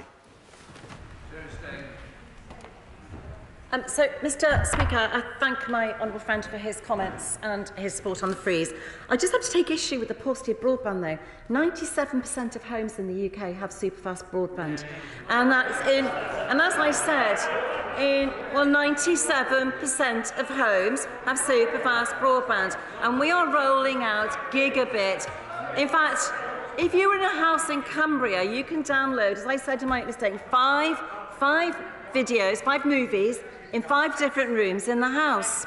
So we don't have a paucity. And with regard to whether the licence fee will be phased out, what a future funding model will look like, those discussions, that analysis hasn't even begun. But everybody in the House is to be part of those discussions, should be part of those discussions, and will be. And I imagine that the DCMS Select Committee will be doing some very important work on this moving forward in terms of establishing a future funding model. And it is work that will continue in the future. Clive Efford.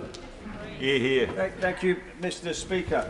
Can the Secretary of State say what impact assessment she's done that tells her about the impact that this change will have on households if the fees were increased, and also what the impact is going to be on services provided by the BBC as a consequence of these freezes in their income, on top of the 31% that they've had cut from income over the past 10 years, and how that will affect the services that are provided by the BBC, and how will they survive her plans for the BBC? So, Mr. Speaker, we've been negotiating with the BBC over, both I and my predecessor, over a considerable period of time. The BBC will be meeting its mission and core purpose, and in terms of impact assessment, I think the most important impact assessment is that fewer families will end up in a magistrate's court. Debbie Green. Like many of the best things in this country, the BBC licence fee is something that may not work in theory, but works really well in practice, shown by very low levels of evasion. There are, of course, many alternative ways of funding it, but as the Select Committee that my Right Honourable friend referred to concluded last year, The government either needs to come out with a strong alternative to the licence fee that it can put to Parliament, or strongly support the current model for at least the next charter period, 2028 to 2038. Does she have that alternative on offer? I thank my friend for his contribution, and we must. I'm afraid we differ in our opinion, and I think we have 5-6 years. That is plenty of time to decide what a future funding model would look like. Lloyd Russell Moyle. Thank you, Mr. Speaker. We abolished the radio licence fee in 1979 and moved to a TV licence fee. So I myself am not against moving towards an internet licence fee or something like this. But we need to know the details, the thresholds, the amount of money that will be raised from those things. Does the Secretary of State accept that her announcement that this would be the last licence fee, without going through the consultation first, was reckless? Mr. Speaker, as I've said, in 2027 or 28, when it starts, many of us may not even be here. We're talking 6 years away. I welcome my honourable friend's contribution. I look forward to him being part of the discussion and debate about what we do in the future. Brian.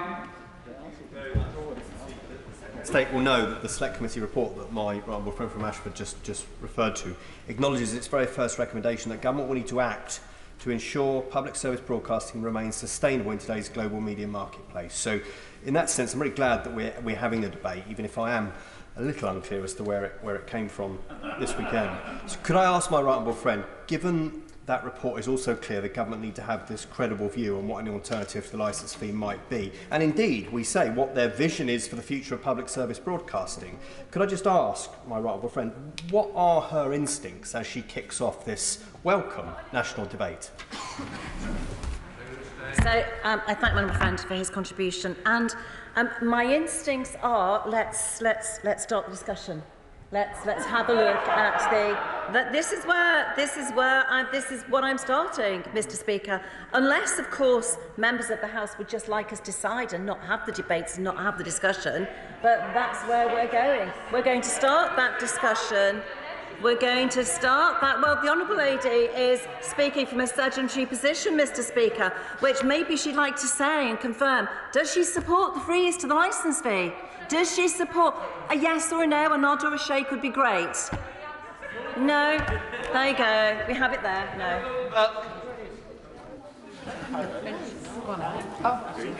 Sorry, Mr. Speaker. Thank you very much. Despite the removal of the free licence fee for over 75s being a result of her own party's actions, the Secretary of State's tweet yesterday indicated that her attack on the BBC was due to the over 75s being threatened with prison sentences and bailiffs knocking on their doors. Yet, less than 2 weeks ago, she told this House that no enforcement action has been taken against anyone over 75 years of age. I know, Mr. Speaker, that the Secretary of State would not make such claims without the evidence, so can she please now share with the House what data she found to support yesterday's comments? The Honourable Lady drew a direct link between two different parts of my tweet, and there is no direct link. It's just one of many reasons why I want to look at how we fund a great British institution moving forward in the future. Freeze the licence fee. However, the conversation over the future of the licence fee is far from over. What steps will the Secretary of State take to protect the BBC's local services, the services that those who pay for it watch and enjoy, before the knives are sharpened within the BBC? So the conversation hasn't actually started, and that's and my own friend makes local radio is a very important point. Someone made the point about local BBC news coverage. And I would just say many of those in our constituencies used to have lots of independent news coverage as well in the past, which is no longer there, which was, some may say, the dominance of the BBC locally helped to contribute to that. But we haven't, and I would urge my honourable friend, he has some very important points to make and experience in local radio. I would urge him to be part of the discussion and to help us frame what it would look like moving forward. Growing up, my cousins overseas always told me they listened to the BBC when they wanted to know the truth. Yeah. And I now represent somewhere known as BBC Borough. There's that many ex-employees, including myself, around. So could you tell all of us, where exactly was this in the Conservative manifesto? Because already people are seeing it as just a distraction for Partygate. And also, as someone who I remember seeing, I have fond memories of her in my constituency on reality TV on Channel 4. Does her trashing public service broadcasting apply to them too? Because that's a great Thatcherite innovation. Excellent question. I'm not going to conflate Channel 4 with the BBC. I'm here to talk about the settlement of the licence fee. But, the second part of the question got me, I can't remember the first part. But there was no, she made a really important point about the BBC World Service. And we have, the BBC has, will be able to, with the billions of pounds and the billions of funding, £23 billion it's receiving, still be able to meet its core mission and purposes. Be right. Speaker, my right honourable friend must be right that the BBC can't stand still while the rest of the world moves along. But would she accept that when we think about the future funding of the BBC, we have to consider both the content that is marketable and which is going to be commercially successful, and the content that is not, but which will act as the beacon she describes not just to this country, but to the rest of the world in quality broadcasting and news and current affairs content in particular. And isn't that kind of content likely to continue to need subsidy in any future funding model we design? So thank you for that contribution. He's absolutely right. One of the things we don't want is for all of our TV, which is streamed into the UK, to come from overseas. The discussion and the debates that we have about the future funding formula are going to have to include how we both protect, preserve, create great British content. And that has to be part of the debate moving forward. How can I tell about elements? No, I can't, because we haven't even begun the discussions yet. What modelling is there? There are a number of ways that I've been told already that we could look at funding the BBC moving forward. Well, it's not for me to decide.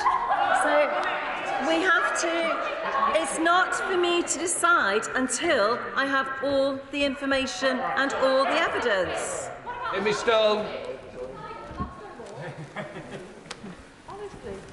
Thank you, Mr. Speaker.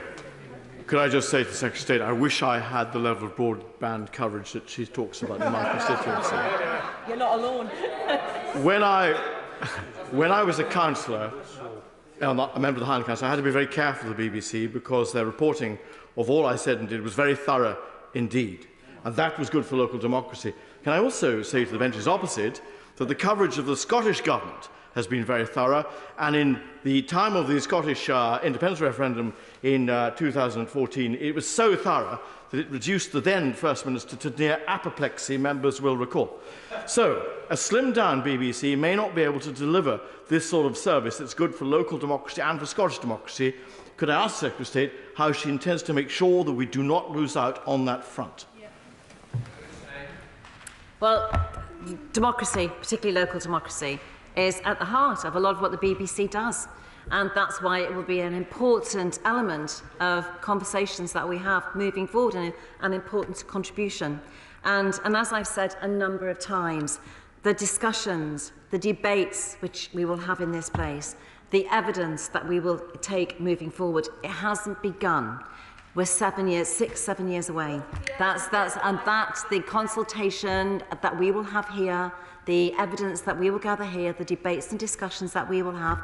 Those discussions will start shortly. We're talking about a new funding model which will start in 2028. John Whittingdale.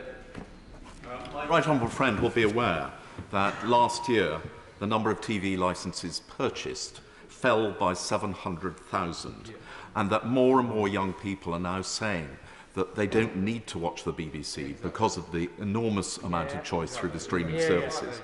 Does she agree that even despite that increase in content, we will still need public service broadcasting in the BBC. And therefore it is right to have a debate about the future funding model, not to undermine the BBC, but to ensure that it can survive going forward. I thank my friend, and that was my response to my earlier question. How do we keep good content, great British content made in the UK? The BBC is a national institution. How do we maintain the BBC? The question is not, do we or don't we have a BBC? The question going forward is, how do we fund the BBC moving forward? And I know my honourable friend has made some interventions of his own and ideas of his own. I look forward to him furthering those moving forward. Can I just say, many of us will find it nauseating that Minister comes here to talk about hard-pressed families when she supported a £20 cut in universal credit. But it's interesting that the Minister wants to come to this, I'm sure, in terms of objectively the fullest information. So could we test how much she considered some of these factors, maybe in the style of the broadcast media? So could she tell us how much more money is generated per pound by the investment in the BBC? Is it £1, £2 or £3? She talks about the North. How much impact, economic impact, is actually beyond London of the BBC? Is it 10% or 20% or 50%? Maybe she could just demonstrate her knowledge, at least, of the impact of the BBC now. So, Mr. Speaker, the specific figures across the UK I will write to my honourable friend. Thank you, Mr. Speaker. 11 years ago, the then Director General of the BBC said the corporation would have to do fewer things better. The current Director General has set the organisation the challenge of prioritising how it spends its money and maximising its commercial revenues. Does the Secretary of State agree with me that reform is necessary for the BBC to thrive in the digital age, both in terms of how it works and how it's funded? Thank my honourable friend for his informed question. You know, we can't ignore the fact that our digital landscape is transforming rapidly and that we are advancing at a huge pace, and that has resulted in people changing the way they view their viewing habits, the way they view their content, and particularly the younger generation. That is why we would be dinosaurs if I stood here and said, I would be accused of being a dinosaur if I stood here and said, we just let it go on, we just let the BBC carry on as it is, and we just assume that into the future we will carry on with this licence fee model. And as my honourable friend has highlighted, 700,000 people fewer bought the licence fee. We have to do something now in order to sustain the BBC and to maintain the British beacon that we have in the BBC moving forward. We have to act now to ensure that the BBC remains the BBC and it's here for the future. Sammy Wilson. Speaker, can I welcome the fact that at long last we have a minister who is prepared to grasp this nettle and to tackle the BBC poll tax and also stop the enforcement of payments by people who are angered by the bias of the BBC, and also force that organisation to look at its own bloated expenditure, and especially given that broadcasting is now changing to allow people greater choice. I hope that despite the cries of outrage from the BBC bodies in this House shall not back down on these issues. I thank my honourable friend for his support, and I think it's just worth making the point that the BBC will continue to receive billions of pounds of funding, of public support and funding between now and 2027. Sir John Redwood. Will she decriminalise the licence fee to take the pressure off magistrates' courts? Shouldn't this be a household bill like others? So it's something that we are keeping under review, and I would say as part of the discussions moving forward, you know, a model for the BBC of a licence fee paid by individuals with the potential threat of bailiffs or criminal prosecution is just in today's age, really. Is that how we're going to continue moving forward? And it's an important question and one that will be part of the discussion. Green. The establishment of the BBC in Salford, neighbouring my constituency, has created many excellent jobs for my constituents and has been both an economic and a cultural driver of success in the North West. But that isn't what I wanted to ask the Secretary of State about. Can she say what guarantees she can give to the BBC's excellent, world-class, salaried orchestras, like the BBC Philharmonic, whose concerts I've had the great privilege to attend as their guest? Yeah. So, Mr. Speaker, the BBC, as I've said, will continue to receive billions of pounds worth of funding. It will continue to meet its mission and core purpose, but I can't dictate how the BBC spends its money or have any editorial control. It's up to the BBC how they decide that they spend their licence fee settlement. Alan Cairns. Thank you, Mr. Speaker. I warmly welcome my right honourable friend's statement and to recognise the priority she has placed within it on Welsh language broadcasting and the importance that it has on the Welsh-speaking community in Wales. In supporting her statement and in helping the BBC achieve its objectives under the new settlement, will my right honourable friend call on the BBC to follow other public sector organisations, improve their transparency and to publish every invoice in excess of £500, just like every other organisation? Well, S4C plays a vital role in supporting the Welsh economy, culture and society.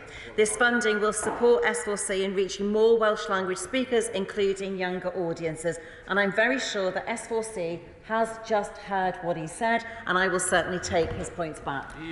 Valerie Vaz. Thank you, Mr. Speaker. Let's talk about value for money. Will the Secretary of State agree with me that 43 pence a day is value for money for BBC iPlayer, BBC Sounds, BBC World Service? It's billions of pounds. And I don't believe that if you asked any family who was receiving repeated letters or a bailiff knocking on the door or a request to appear at a magistrate's court would think that it was value for money because it's money they can't afford. The issues that working families and those who are hard-pressed in the situation that we have with rising inflationary pressures think it is difficult to pay £159 a year out of their income, which is why we're freezing that money for the next 2 years and not allowing it to rise. Thank you, Mr. Speaker. I welcome my right honourable friend's statement because household bills are under pressure, and I think it is reasonable to freeze the fee for 2 years.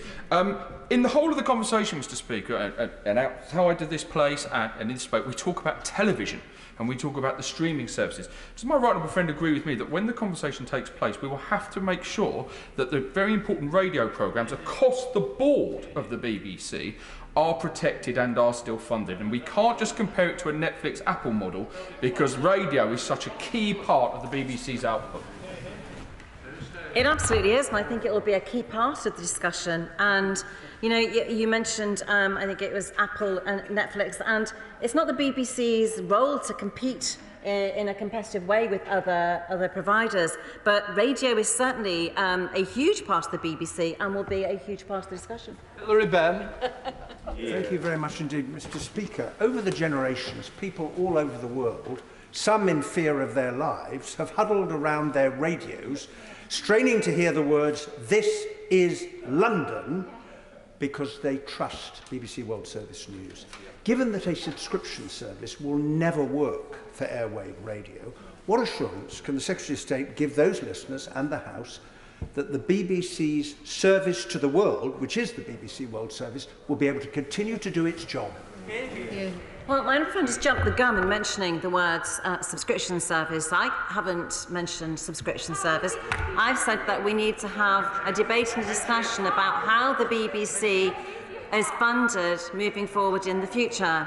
And I completely understand his point, but how the BBC spends its money that it receives via the Charter is the BBC to decide how it spends. We don't have any influence over that.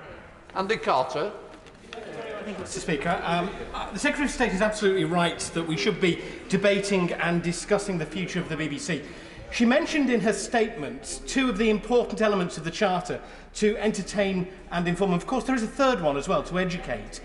And that is the area of public service media that is most difficult to commercialise. Can she assure me that she will ensure that that element of the BBC is protected going forward? Very good. Well, I hear his point, and I think a lot of people agree with him, and people have talked about the bite-sized contribution that BBC made during the pandemic, which is absolutely vital to many families who were homeschooling children at home, and I will bear his comments in mind and take them back. Debbie. Thank you, Mr. Speaker. Mr. Speaker, does the Secretary of State agree with me that having shown in the past week that the government has shown contempt for the British people, today's announcement on the BBC shows they treat the British institutions with contempt as well? No. Peter Bone. Thank you, Madam Deputy Speaker. Last Friday, I introduced my private member's bill to abolish the BBC was to be read a second time. Unfortunately, there was not enough parliamentary time to proceed. But, Madam Deputy Speaker, I publish quite a lot of private members' bill, and sometimes I get some support and sometimes I get some opposition. Getting rid of the BBC licence fee, tens of thousands of people supported it, and very few were against it. So can I thank the Secretary of State for coming to the House today and make a statement? And if my bill is any use to her, I'd be very happy to change in committee any of the stuff I have there at the moment. Thank you, and I look forward to that. Kevin Jones. The Secretary of State has come to the House today to basically say the freeze in the licence fee is to help hard-working, struggling families. Can I ask her, though, could she answer the question that was put to her by the Father of the House? When was this decided? Did it go through a Cabinet subcommittee? Did Cabinet sign this off? Or is it that just over the last weekend we thought we'd come up with something which would take the attention away from the Prime Minister? Yeah, Cabinet has signed it off. These negotiations have been going on with my predecessor as well as myself. I legally had to make my statement in as much time as possible before April, which is why I'm making it today. Hugh Merriman. Madam Deputy Speaker, I often find those who are best placed to give their view on whether we need the BBC or not are those that have lived, worked, travelled abroad and haven't had access to the BBC, and therefore I applaud the constituent that's written to me having done just that and said the BBC needs to be celebrated and maintained because he sees what a future looks like in this country without the BBC. Can I ask the Secretary of State, given that inflation is expected to rise to 6% in the early parts of this year, what elements of conversation she's had about which content will be reduced as a result of this decision that she's making today? So I thank my old friend for his contribution. Can I just say that I ran a school in Africa for a year, and I understand the value of the BBC World Service because I was a listener of the BBC World Service for a whole 12 months. And therefore I, having lived in Africa and run a school in Africa for a year, also know the importance of the BBC. And it's why I've said all along, this discussion is not about do we have a BBC or don't we? It's about how do we maintain a BBC moving forward in a rapidly changing, modernising landscape? How do we fund the BBC in that event? So that is what the discussion is about moving forward, not whether or not there is a BBC. Kirsty Blackman.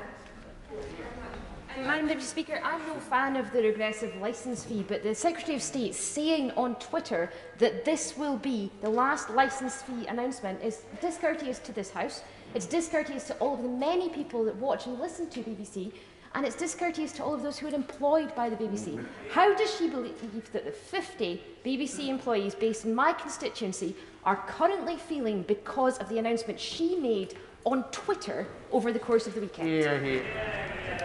Mr. Smith, I think on Instagram it's likely to be, because I cannot see a world, and I don't think many people can, see a world in 2028 where individual households are paying an outdated funding fee that was established in 1922 to fund an organisation that I don't think anybody could ever have seen what the digital landscape would be like today, or the viewing habits of young people today, or indeed what the opportunities will be in 2028.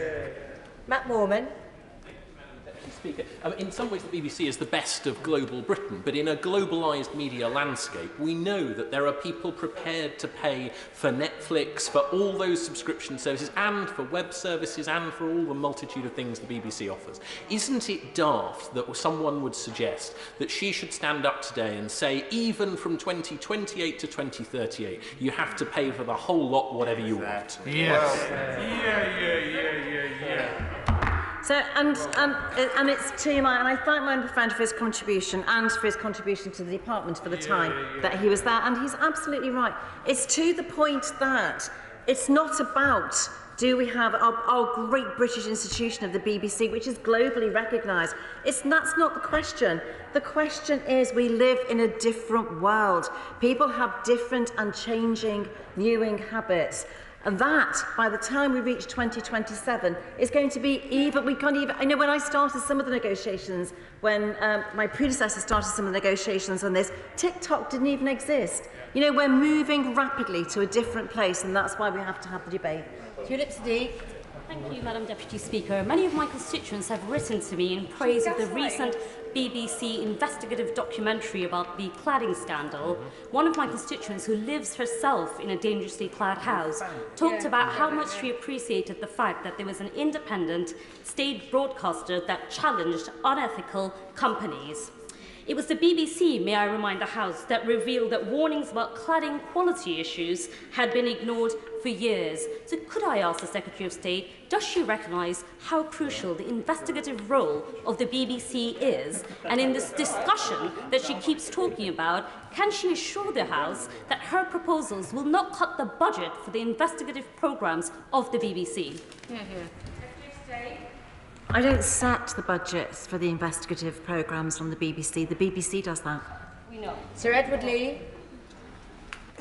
Clearly reform is needed. It's absurd in the modern world that people can be criminalised for not paying for a licence fee just for an entertainment show. But the devil is in the detail. I represent a very rural constituency where many smaller villages and hamlets can't get super-fast broadband.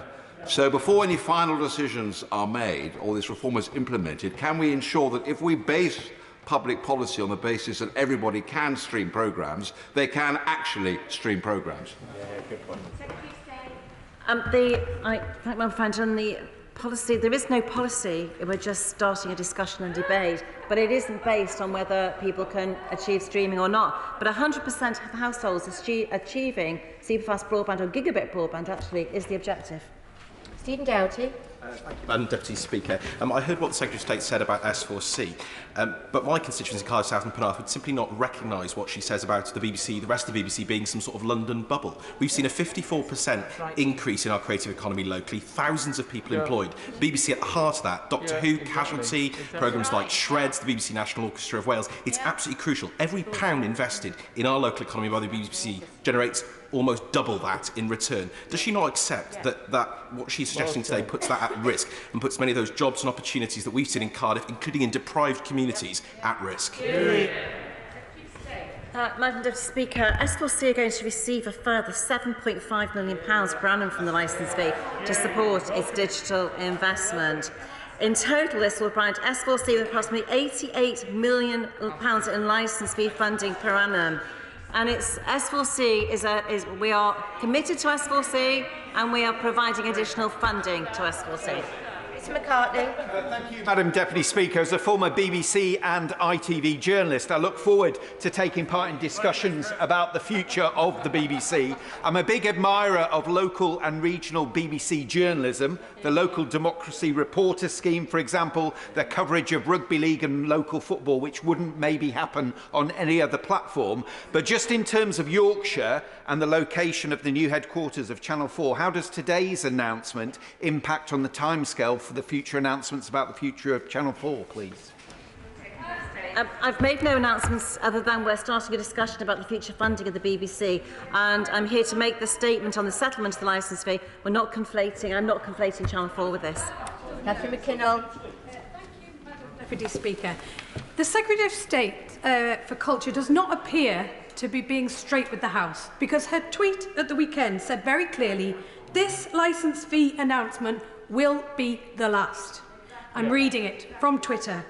And that is why many of my constituents are concerned that the BBC's unique range of programming that brings together nations, regions and diverse communities in the UK are not safe in this government's hands. And the BBC's mission to inform, educate and entertain has worked for almost a century. So will the Secretary of State rule out today that she is not seeking to undermine and sacrifice this great national institution in order to save the Prime Minister's political skin? I'm not, Madam Deputy Speaker. Scott Benton. Oh, yes, you are. Thank you, Madam Deputy Speaker. At a time when household budgets are under unprecedented pressure, the decision to freeze the licence fee will be universally welcomed in Blackpool. My constituents will also welcome the Secretary of State's comments that it is high time that we had a discussion about the very existence of the licence fee itself. But in the meantime, what discussions is the Secretary of State having with the BBC to ensure that it can achieve value for money in terms of a licence fee? I have regular meetings with both the Director General and the Chair of the BBC and other members of this BBC to discuss those very issues. Patrick Grady. Thank you, Madam Deputy Speaker. She says she can't tell the BBC what to do, but she also says she wants the BBC to play God Save the Queen more often. So I wonder whether she thinks today's announcement makes that more or less likely. And the BBC has also been described as the glue that holds the union together. So does slashing the BBC's funding the way she wants to going to make that glue stronger or weaker? So I didn't hear the second part of the question, but what I would say is that what's wrong with playing God Save the Queen? What's wrong with it? The honourable gentleman asked the question as though that was a dirty word or something that I should have said. What is wrong with playing God Save the Queen? David Simmons.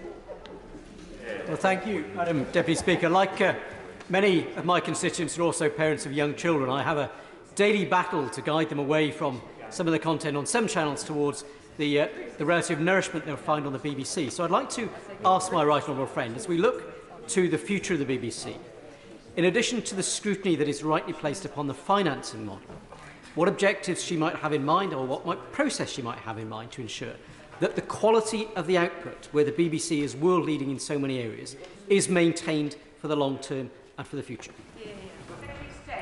Well, that's the point of discussion, Madam Deputy Speaker, and it's why, and I've said again and again, it's about how do we protect the BBC, how do we ensure that, and under the agreement at the moment, the settlement at the moment, it can continue to meet its mission and its purpose. But how do we protect the BBC going forward? How do we ensure that we have good quality content made in the UK and stays in the UK, and we can sell from the UK? And how do we, in this changing, shifting, rapidly moving landscape, how do we have a BBC that is funded for the future in order to protect it? Chiomura. Thank you, Madam Deputy Speaker. I'm glad that the Secretary of State for Digital has noticed that business models for content creation have changed in the last 100 years, but the need for a unifying shared expression of British culture, identity and creativity has not. So is not the real reason for this attack on the BBC that it is a successful British public sector institution and she just can't stand that? No. Rob Butler. Sorry. Thank you very much indeed, Madam Deputy Speaker. I was very proud to spend the first 7 years of my career at the BBC, but it's worth remembering that even then, in the 90s, there were only 4 main terrestrial TV channels. The Secretary of State is absolutely right that the whole landscape has changed fundamentally since then, and I tend to agree with her that the licence fee must therefore be on borrowed time. But does she agree with me that any new model of funding for the long term of the BBC will also need to take into account the possible implications and repercussions on the commercial public service broadcasters that currently rely on advertising? That's a very important point, and everything needs to be considered. All elements of all the BBC's reach, everything that it does, everything that it achieves, everything needs to be considered in the round. That is why we have to start the debate now. Even though the future funding model wouldn't come in until 2028, that's why we have to start now. We need that time to prepare now to ensure that very point that all elements which are beneficial to the UK, which are beneficial to the BBC and to producing that great British content remain. Ben Lake. It was pleasing to hear the Secretary of State claim that she recognises the importance of Welsh language broadcasting, but she then proceeded to announce a real terms cut to the BBC settlement, a settlement, of course, that provides around £20 million of S4C programming annually, in addition to Welsh language services on Radio Cymru, Radio Cymru 2 and Cymru Fyw. So could the Secretary of State therefore explain how a real terms cut to the BBC settlement will not see a reduction in its important contribution to Welsh language services? So, Amanda, as S4C settlement will consolidate S4C's current £74.5 million licence funding with its current 6.8 annual DCMS grant income. The real terms cut that he has talked about to the overall BBC, that is a fact because we have frozen the licence fee for 2 years. But S4C's funding, which has not increased for 5 years, will now increase. The BBC's funding has always, every year, increased. It will now freeze for the next 2 years, but S4C's has always been frozen for the past 5 years. It will now increase. Jerome Mayhew. Thank you, Madam Deputy Speaker. We've got to accept that the media landscape, and importantly its use, has changed beyond recognition over the last few years. So I agree with Lord Grade, the former chair of the BBC, that a universal regressive tax to pay for a BBC that is no longer itself universally used is no longer defensible. But does my right honourable friend agree with me that the BBC, both now and in the future, will have a vital role to play in creating a version of our common truth, both at home and abroad? And protecting that vital role of the BBC moving forward is one of the issues that we have to make sure that we protect, along with, as I've said, the British content that we make. The fact that the BBC is a global beacon around the world, the fact that there are people in countries, as my friend opposite has mentioned, who depend on the BBC. Maintaining the BBC is something that we have to protect, but funding the BBC and how it's funded, that is what is up for question, and that is what the discussion's about moving forward. Claire Anderson. Thank you, Madam Deputy Speaker. I'm British and proud of it, and I'm proud of the BBC. The BBC reaches 468 million people in 42 languages around the world every week, and it's the envy of the world.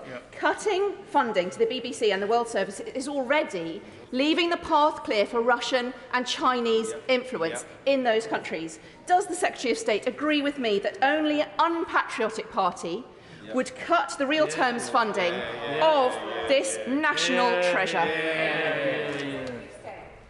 Unpatriotic. I don't think it was this side of the House that was laughing about the prospect of the national anthem being played on television. I think it was that side of the House that was doing that. And no, I disagree. I am not unpatriotic. I am very patriotic. Gallus. Trent North, Kids Grove and Talk want to see the licence fee scrapped. And when I had 3,000 respondents to a survey, 96% of them agreed with that. They feel that the BBC has spoken down to them when they voted for Brexit. They feel that it's out of touch with the people and the values of Stoke-on-Trent, North, Kids Grove and Talk. And it's time that the BBC, like the Labour Party, get out of the metropolitan bubble, spend some time in Stoke-on-Trent and understand what people think. So does my right honourable agree that it's welcome that she's frozen the licence fee, it's welcome that she's opening this conversation, and it's time to scrap the licence fee altogether? So we can all see how, once again, my honourable friend speaks up for his constituents in Stoke, and it's just, and I'm really interested in the survey, and I'd love to see some of the responses that we receive from that survey. And we are looking at how he spoke not about scrapping the BBC, but about scrapping the licence fee, because I'm sure his constituents, both those who do watch and enjoy the BBC, it's about how do we fund the BBC in a modern digital landscape and at a time when young people consume their television in different ways. How do we fund the BBC to protect it and maintain it moving forward, but in a different way? Brian. Thank you, Madam Deputy Speaker. I wish the Secretary of State would stop with the crocodile tears about the cost of living crisis, because £159 is a lot of money, in particular to my constituents, but it happens to be exactly the same amount as, on average, my constituents will be paying extra in national insurance from April of this year. So if they really cared about the cost of living crisis, they could do something about that. But what my real fear is the Secretary of State simply doesn't understand how intrinsic to the nature of the BBC and its success around the world is the licence fee. It means there's something for everybody, for all of my constituents, including the poorest member of my constituency who wouldn't be able to afford Sky. She says the BBC gets lots of money. Sky gets 5 times as much money this year, and its revenues this year have increased by 18.9%. Yes, this is an unpatriotic move, dismantling one of the greatest British treasures. Well, I don't think I could say, I mean, my old friend talked about the £159. It's actually £180 that the BBC wanted this to project to. And this is one of the levers that we have in government in order to help hard-working families against those increasing inflationary pressures. But my old friend talked about, we're not here. We're here to help the BBC and protect the BBC. And the only way we can do that, and as I've said, I would be, well, I'll ask my honourable friend again, does she support the freeze, the 2-year freeze, the licence fee to help hard-working families? No. Again, no plan. You know, Madam Deputy Speaker, the Honourable Lady dodged that question on media this morning, and she's dodging it here in the chamber today. Brendan Clark-Smith. Thank you, Madam Deputy Speaker, and can I praise the Secretary of State for helping to tackle the rising cost of living for many families at a difficult time. And does the Secretary of State agree with me that whilst they're having to tighten their belts, perhaps the BBC should do the same? Perhaps a good place to start would be with salaries, including one of their presenters who earns £1.36 million per year. So businesses across the UK are having to tighten their belts. Households across the UK are facing inflationary pressures and having to tighten their belts. The 2-year freeze on the licence fee means the BBC will be doing themselves. I couldn't agree with him more. Daisy Cooper. Thank you, Madam Deputy Speaker. Last Wednesday at Prime Minister's Questions, the Prime Minister himself was challenged about the future of the licence fee, and he seemed to caution against it by referring to the BBC as a great national institution. And yet by the weekend, the Secretary of State was tweeting that this would be the last licence fee agreement. So perhaps the Secretary of State could explain to this House what on earth has been going on in Number 10 since Wednesday that has led to what appears to be a screeching U-turn. As I've said on a number of occasions, we've been having these discussions for months. In fact, my predecessor had the discussions before me. Legally, I have to make an announcement as far in advance as April as possible, and that's why I'm here today. Richard Fuller. Thank you, Madam Deputy Speaker. Can I commend my right honourable friend for her announcement freezing the licence fee and launching an inquiry into its future? And will she confirm for me, firstly, there's a difference between impartiality and the licence fee. They're different issues. Secondly, that if Netflix can go from 1/20th the size of the BBC to 8 times the size of the BBC in just 20 years, there's plenty of scope for creative thinking. And thirdly, will she encourage the leadership of the BBC to respond positively and not with a defeatist and backward-looking attitude of the Labour Party? I thank my honourable friend and my neighbour, my constituency neighbour, for his question. And impartiality and the licence fee are two completely, entirely separate things. The Sirota review made its recommendations. The leadership of the BBC has fully agreed with those recommendations and has agreed to implement them. What we now want to see is transparency, to see what difference those implementations make, but they are completely different from the settlement of the licence fee. Two entirely different issues. Weston. Thank you, Madam Deputy Speaker. I'm very proud of the BBC. I think it's the best of British, and I think it's recognised and respected across the world. I also think it's the best of value.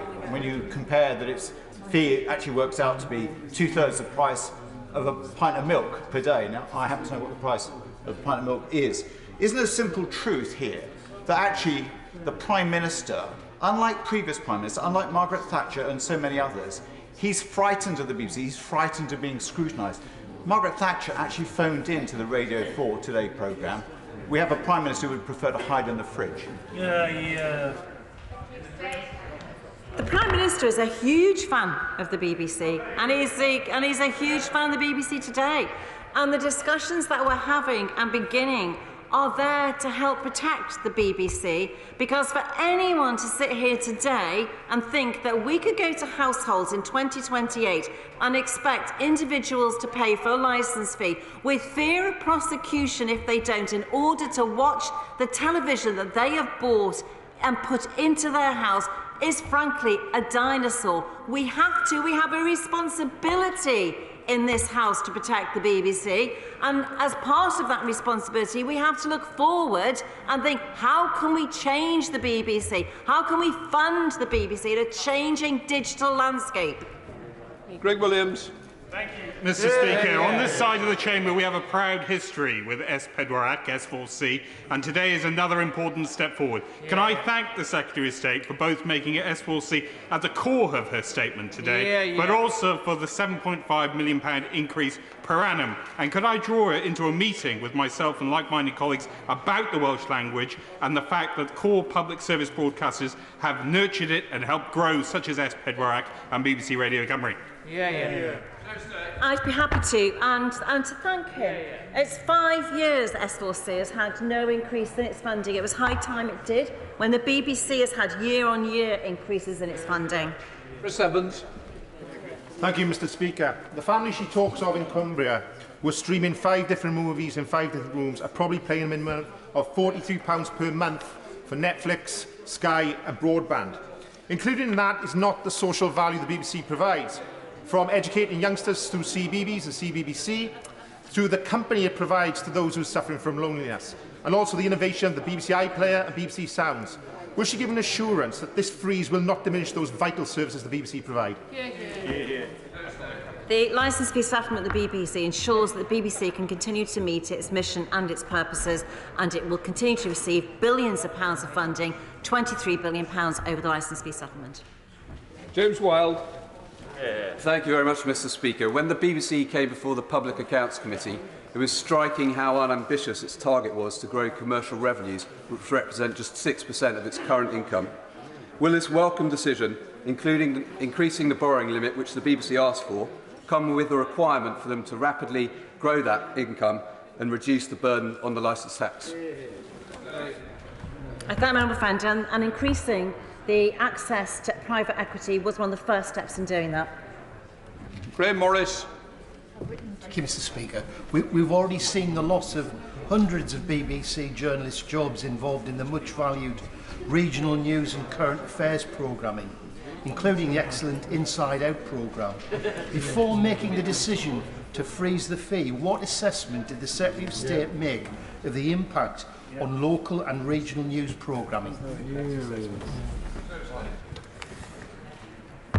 It's about increasing and reforming and increasing services across the BBC to continue into the future, to ensure that the BBC is there in the future, to service his constituents by adopting a funding model that means that the BBC will be sustainable and will be there for the long term.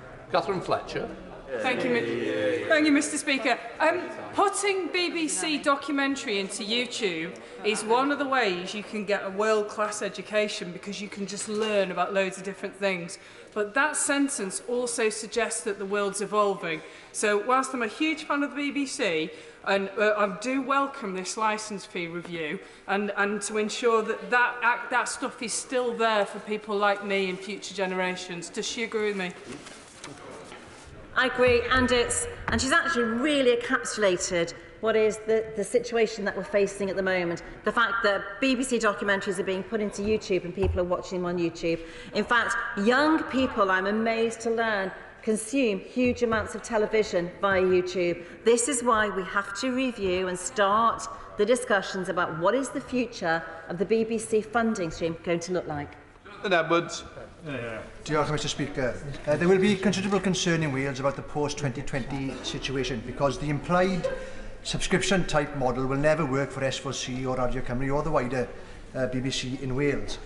Will she pledge to ensure full consultation with Welsh stakeholders to ensure that the Welsh language isn't collateral damage in the British government's culture war against the BBC? So, I thought he was going to thank me for the additional money that S4C, the £7.5 million that we're giving to S4C. I thought he was going to thank us for the fact that S4C has had its funding frozen for the past 5 years, but now it's increasing and we're freezing the BBC. However, I have never mentioned the word subscription. And as I've said time and time again, we need to start a dialogue about how do we fund the BBC in the future. Greg Smith.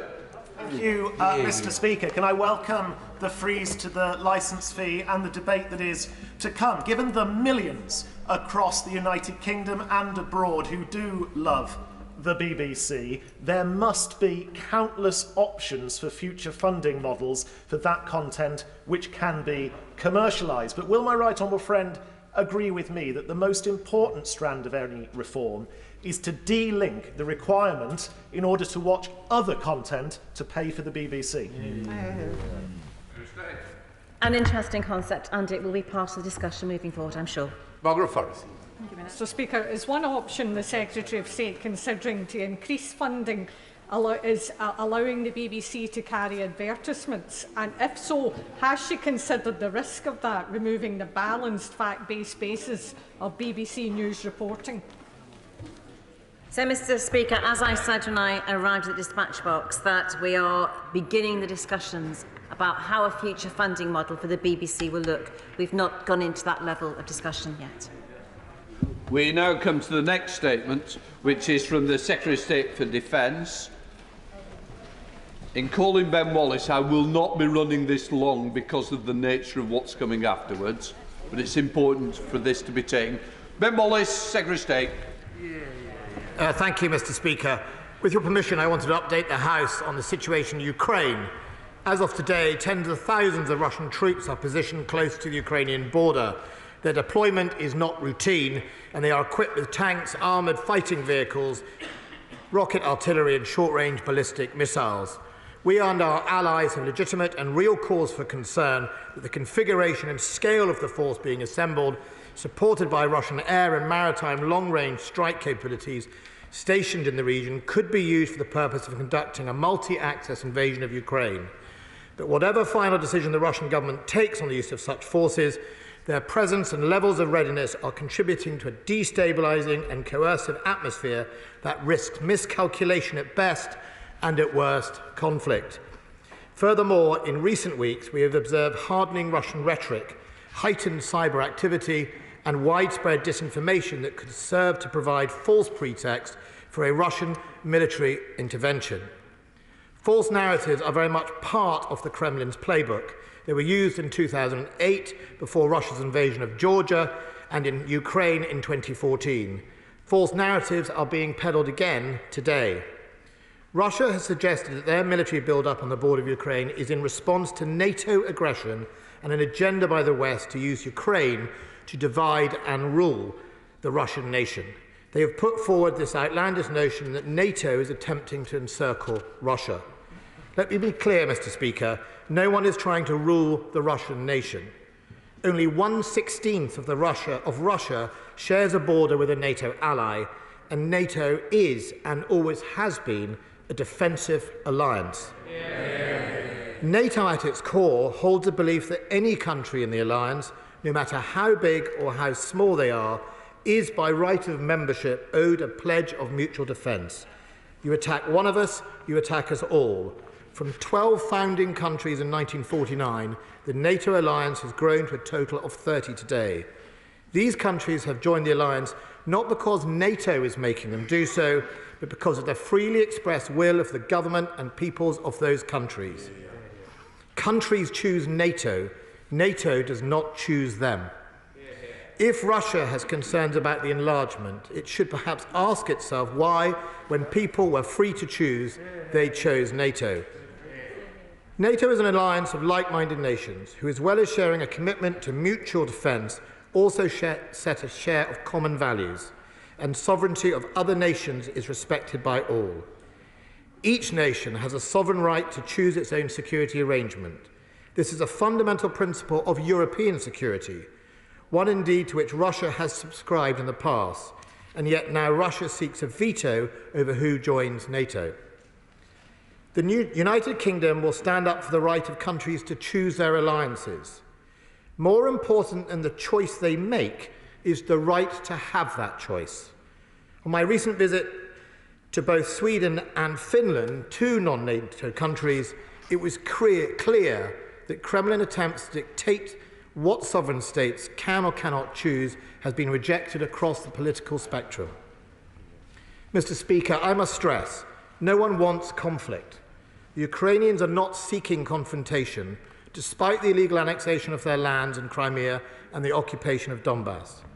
And I am sure ordinary Russian people who remember the first Chechnya conflict and other older conflicts don't want yet another quagmire either. Last week, there were intensive discussions on the international front to achieve a diplomatic solution to the current situation, including at NATO and the Organisation for Security and Cooperation in Europe. Engagement at the NATO-Russia Council made it clear that NATO is open to dialogue with Russia on a range of issues to protect Euro-Atlantic security, including risk reduction, transparency, arms control, and lines of communication. But we will not reward aggression. And we are open to dialogue on a bilateral basis. On the 23rd of December, the Chief of Defence Staff, Admiral Tony Radakin, spoke with his Russian counterpart, General Gerasimov. In their call, they agreed the vital importance of maintaining communications to understand each other's intentions and to avoid miscalculation. When the Prime Minister spoke to President Putin on the 13th of December, he expressed the United Kingdom's deep concern over the build-up of Russian forces on Ukraine's border and also reiterated the importance of working through diplomatic channels to de-escalate tensions and identify durable solutions. The Foreign Secretary continues to engage with the Russian Foreign Minister Sergei Lavrov, including recently in person at the margins of the OSCE Ministerial Council in Stockholm on the 2nd of December. Russia has the largest conventional force of any single nation in Europe. It has a proud history. We have fought together. We celebrated the courage of the Arctic convoys and the 80th anniversary last year. And Russia is a nuclear power. It does not have anything to fear from NATO or Ukraine or the other countries that strive peacefully on the continent of Europe. So today I'm extending, Mr. Speaker, an invitation to my Russian counterpart, Sergei Shogoi, to visit London in the next few weeks. We are ready to discuss issues related to mutual security concerns and engage constructively in good faith. The UK's position on Ukraine, Mr. Speaker, is also clear. We unequivocally support its sovereignty and territorial integrity with its international recognised borders, including Crimea. Ukraine is an independent, sovereign country of proud, independent Ukrainian people. The UK Ministry of Defence already has a long-standing relationship with our Ukrainian counterparts, and we continue to provide support in many areas, including security assistance and defence reform. Since 2015, the UK has helped to build the resilience and capabilities of the Ukrainian armed forces through Operation Orbital, which has trained over 22,000 Ukrainian troops. And we maintain the right to deliver bilateral support to a sovereign nation when requested in areas that will better help them defend themselves. It is important that Ukraine has the capability to defend itself. After Ukraine lost large parts of its navy to Russia's illegal occupation of Crimea, it became important to help Ukraine build up and sustain naval capability. And we should not forget, Mr. Speaker, the thousands of Ukrainians who have lost their lives defending their country and who every day are murdered by snipers from across the divide. That is why in 2019 I expanded Operation Orbital to include a naval cooperation. And that is why last year we agreed a range of measures, including supplying Ukraine with 2 mine countermeasure vessels, as well as agreeing the joint production of 8 new ships equipped with modern weapon systems, defensive weapon systems. And as I said in the House last week, the framework agreement presented to Parliament in November 2021 affirmed the principles that the UK will provide both training and defensive capabilities to Ukraine to help them better defend themselves. Within that same principle, I can today confirm to the House that in light of the increasingly threatening behaviour from Russia, and in addition to our current support, the UK is providing a new security assistance package to increase Ukraine's defensive capabilities. We have taken the decision to supply Ukraine with light anti-armour defensive weapon systems. A small number of UK personnel will provide early-stage training for a short period of time within the framework of Operational Orbital before returning to the United Kingdom. This security assistance package complements the training and capabilities that Ukraine already has, and those that are also being provided by the UK and other allies in Europe and the United States. Ukraine has every right to defend its borders, and this new package of aid further enhances its ability to do so. Let me be clear. This support are for short-range and clearly defensive weapon capabilities. They are not strategic weapons and pose no threat to Russia. They are to use in self-defence. And the UK personnel providing the early-stage training, as I've said, will return to the United Kingdom after completing it. The Prime Minister has been clear that any destabilising action by Russia in Ukraine would be a strategic mistake that would have significant consequences. That is why there is a package of international sanctions ready to go that will make sure that Russian government is punished if it crosses the line. But the cost of an invasion will not just be felt by the West. I visited Ukraine 5 times since 2016, and I know that the Ukrainian people are proud and will stand and fight for their country, for democracy and for freedom. Any invasion will not be viewed as a liberation, but as an occupation, and I fear it could lead to a huge loss of life on all sides. The current difficult relationship with the Kremlin is not the one we wish it to have in the United Kingdom.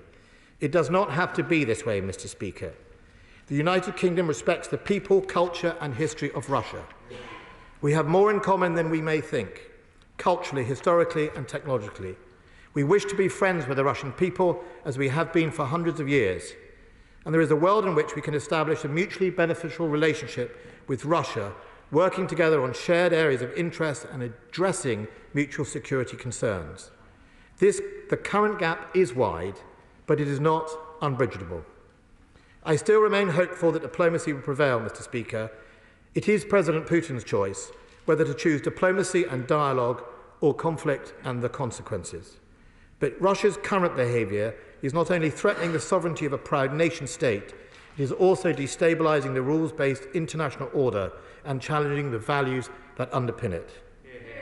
That is why it's all the more important that we stand in solidarity with those who share our values, including our NATO allies and partners like Sweden, Finland and Ukraine.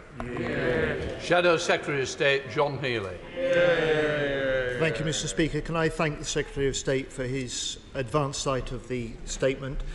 Can I welcome its contents, and can I make clear Labour's full backing for the steps the government has been taking on international diplomatic efforts to de-escalate threats, on defensive support for the Ukraine military, on necessary institutional reforms within the country, and on tough economic and financial sanctions in response to any fresh Russian invasion into Ukraine.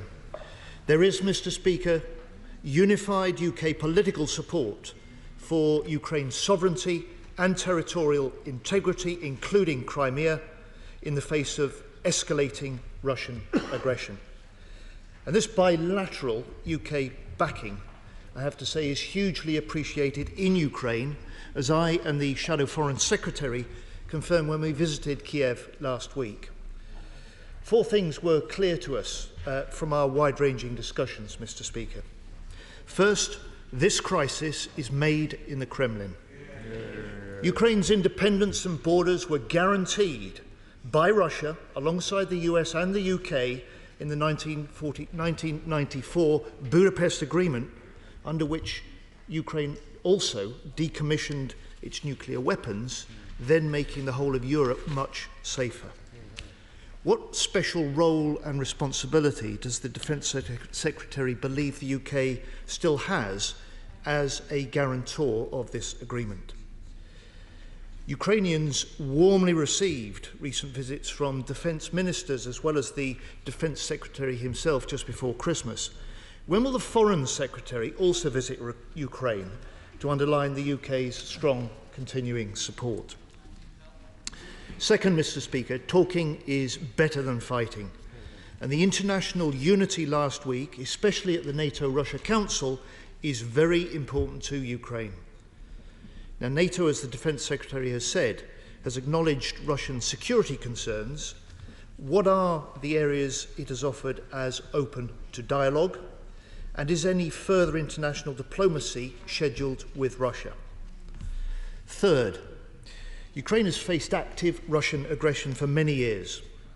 Russia's big military build-up on its borders now is part of the continuous attacks Ukraine has faced, as the highly destructive malware detected by Microsoft at the weekend in many government networks shows us and reminds us very strongly. So what role will the UK play in delivering the new cyber cooperation agreement that NATO and Ukraine have signed today, but the Defence Secretary hasn't mentioned in his statement? Fourth, the UK is a different country now than it was in 2014 when Russia annexed Crimea and Russian proxies seized parts of eastern Ukraine. 13,000 Ukrainian lives have been lost in fighting since then. Its military, its sense of identity, its resolve to resist Russia, and its determination to become a good European country, as Prime Minister Yatsenyuk put it to us, have all become much stronger. It is critical the Kremlin appreciates that any new military attack on Ukraine will be bloody on both sides. So what is the Defence Secretary doing to get across this important message on miscalculation to President Putin? When did he last meet his Russian counterpart? Turning finally, Mr. Speaker, to military support to Ukraine as a sovereign nation seeking to defend itself. The Shadow Foreign Secretary and I were told many times last week how highly Ukraine values UK military training and how frontline troops bring out their British Operation Orbital certificate when asked about the best help they've had. So we welcome the recent expansion of bilateral British support to naval cooperation, and we back the new delivery of defensive weaponry the Defence Secretary has announced this afternoon. But let's be clear, Mr. Speaker, this will be used by Russian propagandists as provocation. So can the Defence Secretary spell out clearly these are defensive anti-tank weapons with a much shorter range than the US Javelin missiles Ukraine has had for some time? And these are weapons that won't be used unless Russia invades. These are dangerous days for security in Europe, especially for the Ukrainian people. And even at this 11th hour, across this House, we deeply hope that diplomacy, sound judgment, and respect for international law will prevail with President Putin. Secretary of State. Mr. Speaker, can I thank the Right Honourable Member and indeed the Labour front bench for their support and for the detailed engagement they have partaken with the Ukrainians. I know it has meant a huge amount to them to see a cross-party support for their rights, and I want to thank him personally for the efforts that he and the Shadow Foreign Secretary has gone to. These are difficult times and dangerous times, as he says. It is important to navigate the very thin path between provocation and defence of people who are clearly under threat and intimidation, and that whatever we do cannot be used by the Kremlin to exploit for their own narratives. And I have welcomed, continue to brief the opposition and indeed other members of this House to make sure that they are fully informed. I will try and answer some of his questions, Mr. Speaker. First of all, on the Budapest Memorandum, it is indeed one of the three main treaties that Russia is in breach of or not upholding. It was a fair deal. It was a deal done between the Ukrainians and Russia, and it is important that we remind Russia, first of all, through diplomatic channels, of those obligations. And I think it is a stark reminder that you can't pick and choose the treaties that you have signed up to.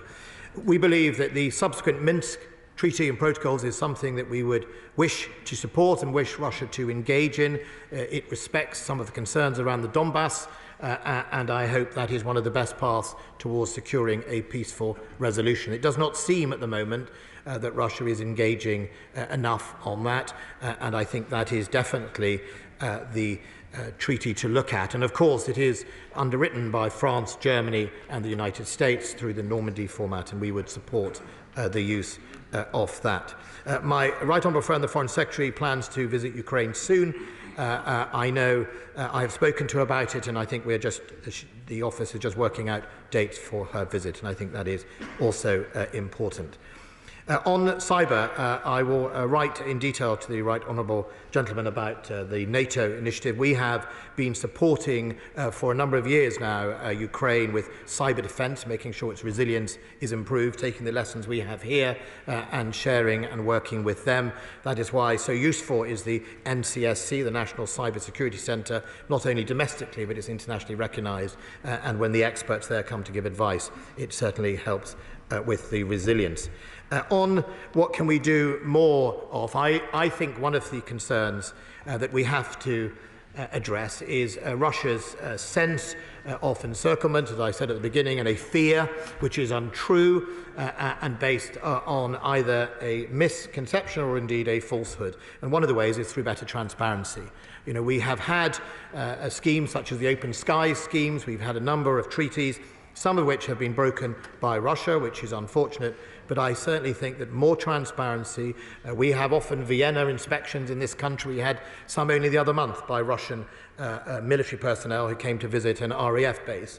That is one of the best ways to demonstrate the realities on the ground, that NATO is not an aggressor, that we are not planning some offensive, but I think definitely working more to deal with that and to also give Russia its voice. And I was delighted that we had the Russia-NATO Council, the first in 2 years, only a few weeks ago, because that is incredibly important, or last week actually, that we get to hear and meet face-to-face Russia. Myself, when it comes to my counterpart, I have not met my counterpart. Obviously, since the Salisbury poisoning, the relationships have been in a low ebb. It has also been the case that for many years, actually, the Russian Defence Secretary and the British Defence Secretary has not had periodic or routine meetings, and I think it's important that we offer that. Whether they will accept that, that is a different issue, and it is important that we reach out at the very least and have a discussion, because to give each other the respect I think sovereign nations deserve. On weapon systems, I can concur with the right honourable gentleman. Absolutely, these are short range. They are not strategic, they are tactical. They are the sort of systems you use if someone is attacking you. It is at infantry level type weapon systems, but nevertheless it would make people pause and think what they were doing, and if tanks were to roll into Ukraine, invade it, then they would be part of the defensive mechanism. Chair of the Select Committee, Tobias Elwood. Thank you, Mr. Speaker. And can I say thank you to the Defence Secretary for not only keeping this House informed, but I think working tirelessly behind the scenes to push NATO as much as it can, given the limits of that alliance. But talks in Brussels and indeed Geneva have reached their conclusion, or in conclusion. Cyber attacks have now commenced, and we now see Putin clearly intends to invade as part of his wider strategy to expand Moscow's sphere of influence and indeed help label and indeed retain NATO as the adversary that Russia must stand up to. But Russia has now amassed the land forces, the weapon systems and even the field hospitals to allow an invasion to take place. Could the Secretary of State say when these anti-armor weapon systems that he's providing will be operational in Ukraine? And also, does he believe that if Putin does give the green light to invade, what additional military support could NATO provide to offer to Ukraine to help thwart the Russian aggression east of the Dnipro River? Look, I am grateful for my right honourable friend's comments. And look, there is still way to go. We still have NATO, we still have our alliances, we still have the international community and its efforts to try and find a diplomatic solution. And we will carry on doing that until the very last moment. And I hope, because I think President Putin has still not made a final decision, but I hope that that is enough to ward the Kremlin off. A united front on sanctions, which is what we are developing, prepared and ready if something were to happen. A strong resilience in Ukraine should, at the very least, give people a pause to thought. On the wider issues about those systems, the first systems were delivered today. In-country, and the training will take part. As I've said, they are not major strategic weapon systems, so therefore they are fairly simple, and the training package will therefore not be drawn out. And as I've said, the trainers will then return. But if Russia attacks militarily, the first and foremost response will be, as we've said, in the realms of sanctions and diplomacy, and indeed the consequences that President Putin would face as being a world leader and what could potentially be a very, very bloody and a war which is triggered by an invasion, which is neither within international law nor indeed is what anyone wants in this world. So I think, first of all, reputationally, economically, and then militarily, we will of course explore whatever we could in those realms. But as I've been clear previously, Ukraine is not a member of NATO, and British troops will not be deploying to fight Russians. I'm just going to help everyone. It's 6:30 is where I'm roundabout where I'm expecting this. So help each other by being quick, short in questions and answers. But we come first to Dave Dugan, the SNP spokesperson. Many thanks, Mr. Speaker, and I'd like to thank the Secretary of State for advance sight of his statement. We remain clear on these benches that Russia's actions in recent weeks and months, the massing of 100,000 combat-ready troops, tanks and heavy military equipment near Ukraine's eastern border, is unacceptable. In this, we are in accord with the government. The behaviour of Russia in causing this crisis is wholly inconsistent with the norms of state-based behaviours as regards matters of sovereignty and territorial integrity. It is therefore incumbent on all of us to stand firm in the face of such threats to the international rules-based order and to stand behind our friends in Ukraine in the face of this aggression. Mr. Speaker, Madam Deputy Speaker, I beg your pardon. We can see from the tone and content of Russia's preconditions to de-escalate that there remains a major diplomatic challenge in resolving this crisis through dialogue, and yet this must remain the government's principal objective. Russia's demand that NATO withdraws troops and military equipment from countries neighbouring Russia, which of course includes not only Ukraine but our allies, our NATO allies in Estonia, Latvia and Lithuania, is clearly not designed to be acceded to. Nevertheless, I think it would be heartening for the Baltic states to hear the Secretary of State underline what an absurd proposition this demand is on NATO, that it will never happen, and that the bedrock of NATO as a defensive alliance remains the solidarity between its member states. Madam Deputy Speaker, I ask the Secretary of State, can he confirm what role the Russian Military Studies Centre at the Defence Academy in Shrivenham is having in informing the government's thinking in this crisis? And can he reassure the House that the work to deliver a peaceful and diplomatic outcome remains this government's main priority? And within that dynamic, what role does he believe negotiations over Nord Stream 2 has? Thank you. Secretary of State. Madam Deputy Speaker, first of all, can I thank the honourable gentleman and his party for the support in the progress we make so far, and have been, their responsible response is, I think, very much to be welcome, and I will continue to brief their spokesperson as information comes to us. First of all, I think on solidarity with the Baltics, I'm off to Latvia tomorrow to visit the Baltics. As you can imagine, some of those states are absolutely some of the smallest in NATO, but right on the front line. And it is really important to get that message across that we are there to defend, big or small, in NATO, and those countries that share our values. It is also important, I think, to remind even their neighbouring states, such as Finland, that the right to choose is more important even than the membership of NATO, or of what they choose. I would defend Sweden and Finland's right to choose.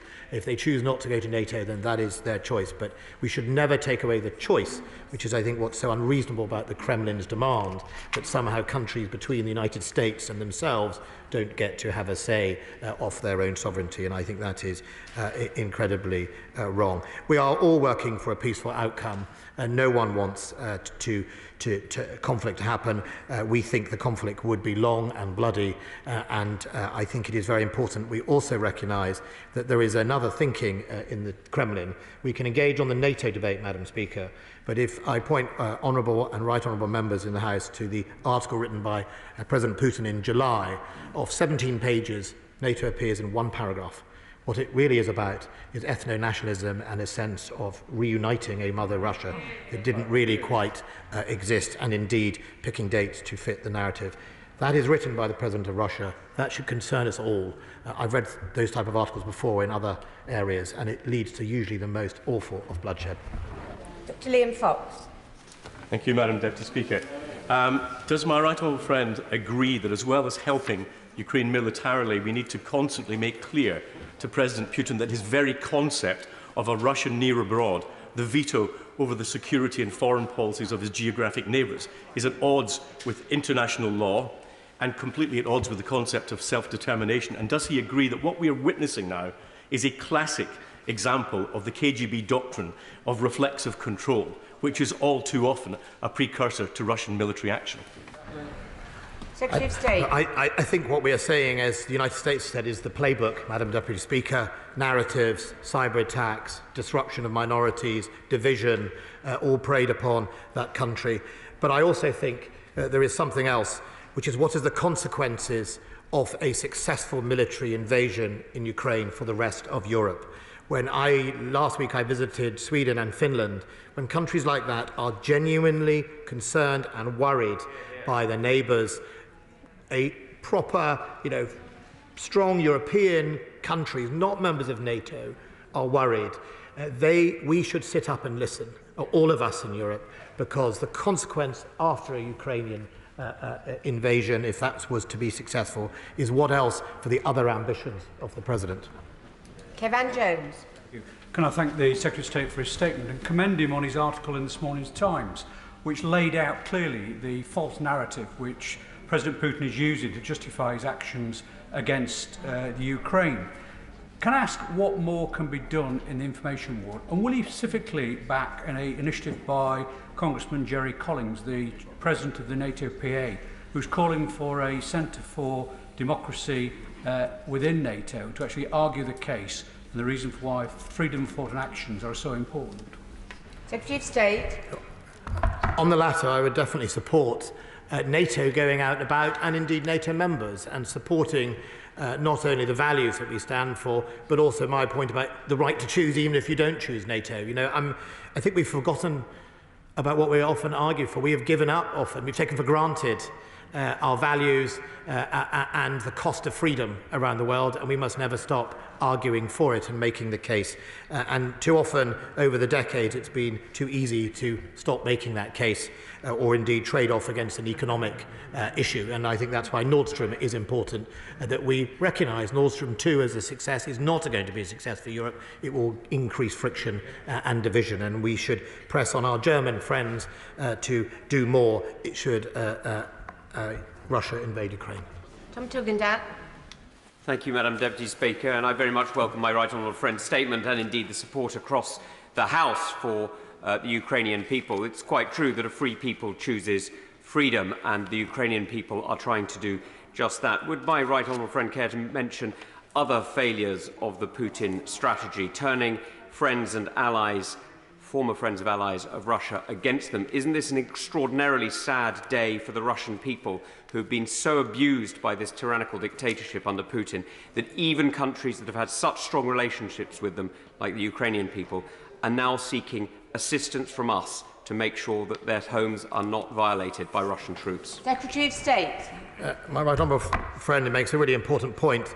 If the aim of President Putin is to de-escalate or indeed push back NATO from his borders, then he should reflect on why so many people have wanted to join NATO, which is predominantly a consequence of his actions, whether that is in Georgia, whether that is in Crimea, or indeed the sub-threshold actions that is putting real fear into countries like Sweden and Finland. And it is no coincidence that in both the Finnish and Swedish parliaments, a sense of being closer to NATO than they have in the past is growing. That is not because of NATO, there's no secret plot, it is because of the actions of the President of Russia. Ms Brown. Thank you, Madam Deputy Speaker. The Defence Secretary is absolutely right. When Putin talks of trying to bring together ethnic Russians into the motherland, it does remind one of the 1930s when Hitler referred to trying to bring all Germans, including Sudeten Germans in Czechoslovakia, back into Mother Germany. So, of course, we're right to be very cautious. Can I just ask him, when he says he's offered this invitation to his Russian counterpart, I hope that doesn't mean that we are announcing that we are normalising our political relations with Russia, because the all-party parliamentary group on Russia has been very keen to make sure, as has the House and the IPU, that we are not normalising our political relationships until such time as Russia is able to hand over the evidence that is clearly needed in relation to Salisbury. Secretary of State. The right honourable member is absolutely right on his last point. You know, I was the security minister when Salisbury happened. This is not about normalising relations, but this is about opening a line of dialogue so we can hopefully address a range of issues. You know, the GRU belonged to the Russian Ministry of Defence, and it is important. You know, I will not be forgetting that in any way, but I don't fear anything by engaging with my counterpart. And on his point of ethnic nationalism, you know, it is something that in the UK is really against our DNA. Because of the lessons we have seen over hundreds of years, and I think you know, people would be wise not to believe that that article that the President wrote is the right course of action. The course of action is through dialogue and addressing the here and now, not harking back to snippets of history. To Julian Lewis. Madam Deputy Speaker, Mr Putin knows that NATO will not start World War III to defend Ukraine, but has he been made aware of precisely what non-military sanctions will follow? For example, is Finland or Sweden likely to proceed with an application to join NATO, as has been suggested? Secretary of State. First of all, there is a sort of basket of sanctions that are prepared both by the United Kingdom and the United States, and indeed the EU are addressing and formulating a package. Within that, obviously, Sweden and Finland would be part of that. Look, I can't speak for Finland and Sweden whether they would join NATO. The fundamentals of NATO is the open door policy. We've been very clear on that. But also, you know, as I've said, I am even more clear that the defending a country to choose is actually more important than often what they choose. And, you know, I think we enhance and work our relationship with Finland and Sweden through the JEF, the Joint Expeditionary Force, which are 11 nations of Scandinavia, Nordic and Britain working together, exercising together in the defence world. That's brilliant. That binds together EU, NATO and other members together to make sure that we can deter by being as professional as possible as our armed forces. Cleary Ben. Thank you very much indeed, Madam Deputy Speaker. In the recent negotiations, NATO rightly rejected the wholly unreasonable demands of Russia for the reasons that the Secretary of State has so clearly set out to the House, but did indicate that it would be willing to talk about other matters. Does the government support, for example, putting arms control and limits to military exercises on the table in any further discussions? Secretary of State. I think in response to the right honourable gentleman, certainly when it comes to arms control, we've always felt arms control are good things. You know, I'm old enough to remember the 1980s and the work that people went into to get those, and it's been sad that Russia has breached a number of those treaties. The United States pulled out of the Open Skies Treaty not so long ago, and I think we should try and work towards getting back to a place where we can have more confidence in each other first and foremost. Look, on exercising, first of all, NATO should exercise in order to keep itself at the best it can be for defence. I think it is also for the right of a sovereign country to choose to exercise in its land. If Lithuania and Estonia wishes to exercise militarily, either bilaterally or multilaterally, that is a choice for that country, and we are always happy to work together. I'm not sure I want to give Russia a veto over where we exercise, but I am very supportive of making sure we're as open as possible so that people don't miscalculate when we do exercise and they recognise it is an exercise rather than an operation. Bob Seeley. Madam Deputy Speaker, like him, I read President Putin's essay on the historical unity of the Russians and the Ukrainians this summer. In it, he clearly doesn't recognise Ukraine in its current borders, but in it he also lays out what he thinks are justifiably Russian lands, the oblasts, the counties that run along the north side of the Black Sea, linking Rostov with Transnistria and Odessa. Is that the same thinking that he got from reading that same article? My honourable friend is right. His article even goes further and talks about the Corinthian ruse, which is part of the Czech Republic. The other bit that I think was deeply sad about the article was anyone that disagreed was effectively described as Russophobic. I cannot tell you how wrong that is. It is perfectly possible to disagree with the Kremlin and the actions of President Putin without disagreeing with the people of Russia or indeed supporting Russia. I am a proud Scot. The Scots and the Russians almost spent most of their time in each other's courts. There were admirals, there were generals, there were physicians. 150 years of Scottish-Russian links helped build the Russian medical system that we know today. And I think that's the worst part of his article, is that to criticise is to be anti-Russian, which is quite wrong. James Stone. Madam Deputy Speaker, the Norwegian Prime Minister has recently spoken about Russia increasing hybrid operations, including cyber attacks and signal jamming. I compliment the Secretary of State for his visits last week, but clearly one of our great allies is Norway. Can the Secretary of State outline to me what specific steps are being taken during the Ukraine crisis to ensure that in no way Norway's security is compromised? Secretary of State. Well, the honourable gentleman will know that Britain and Norway are really, really old allies and indeed almost can see each other from his constituency. And I was there as well after Finland and Sweden last week. So first of all, we exercise regularly at all levels in all areas.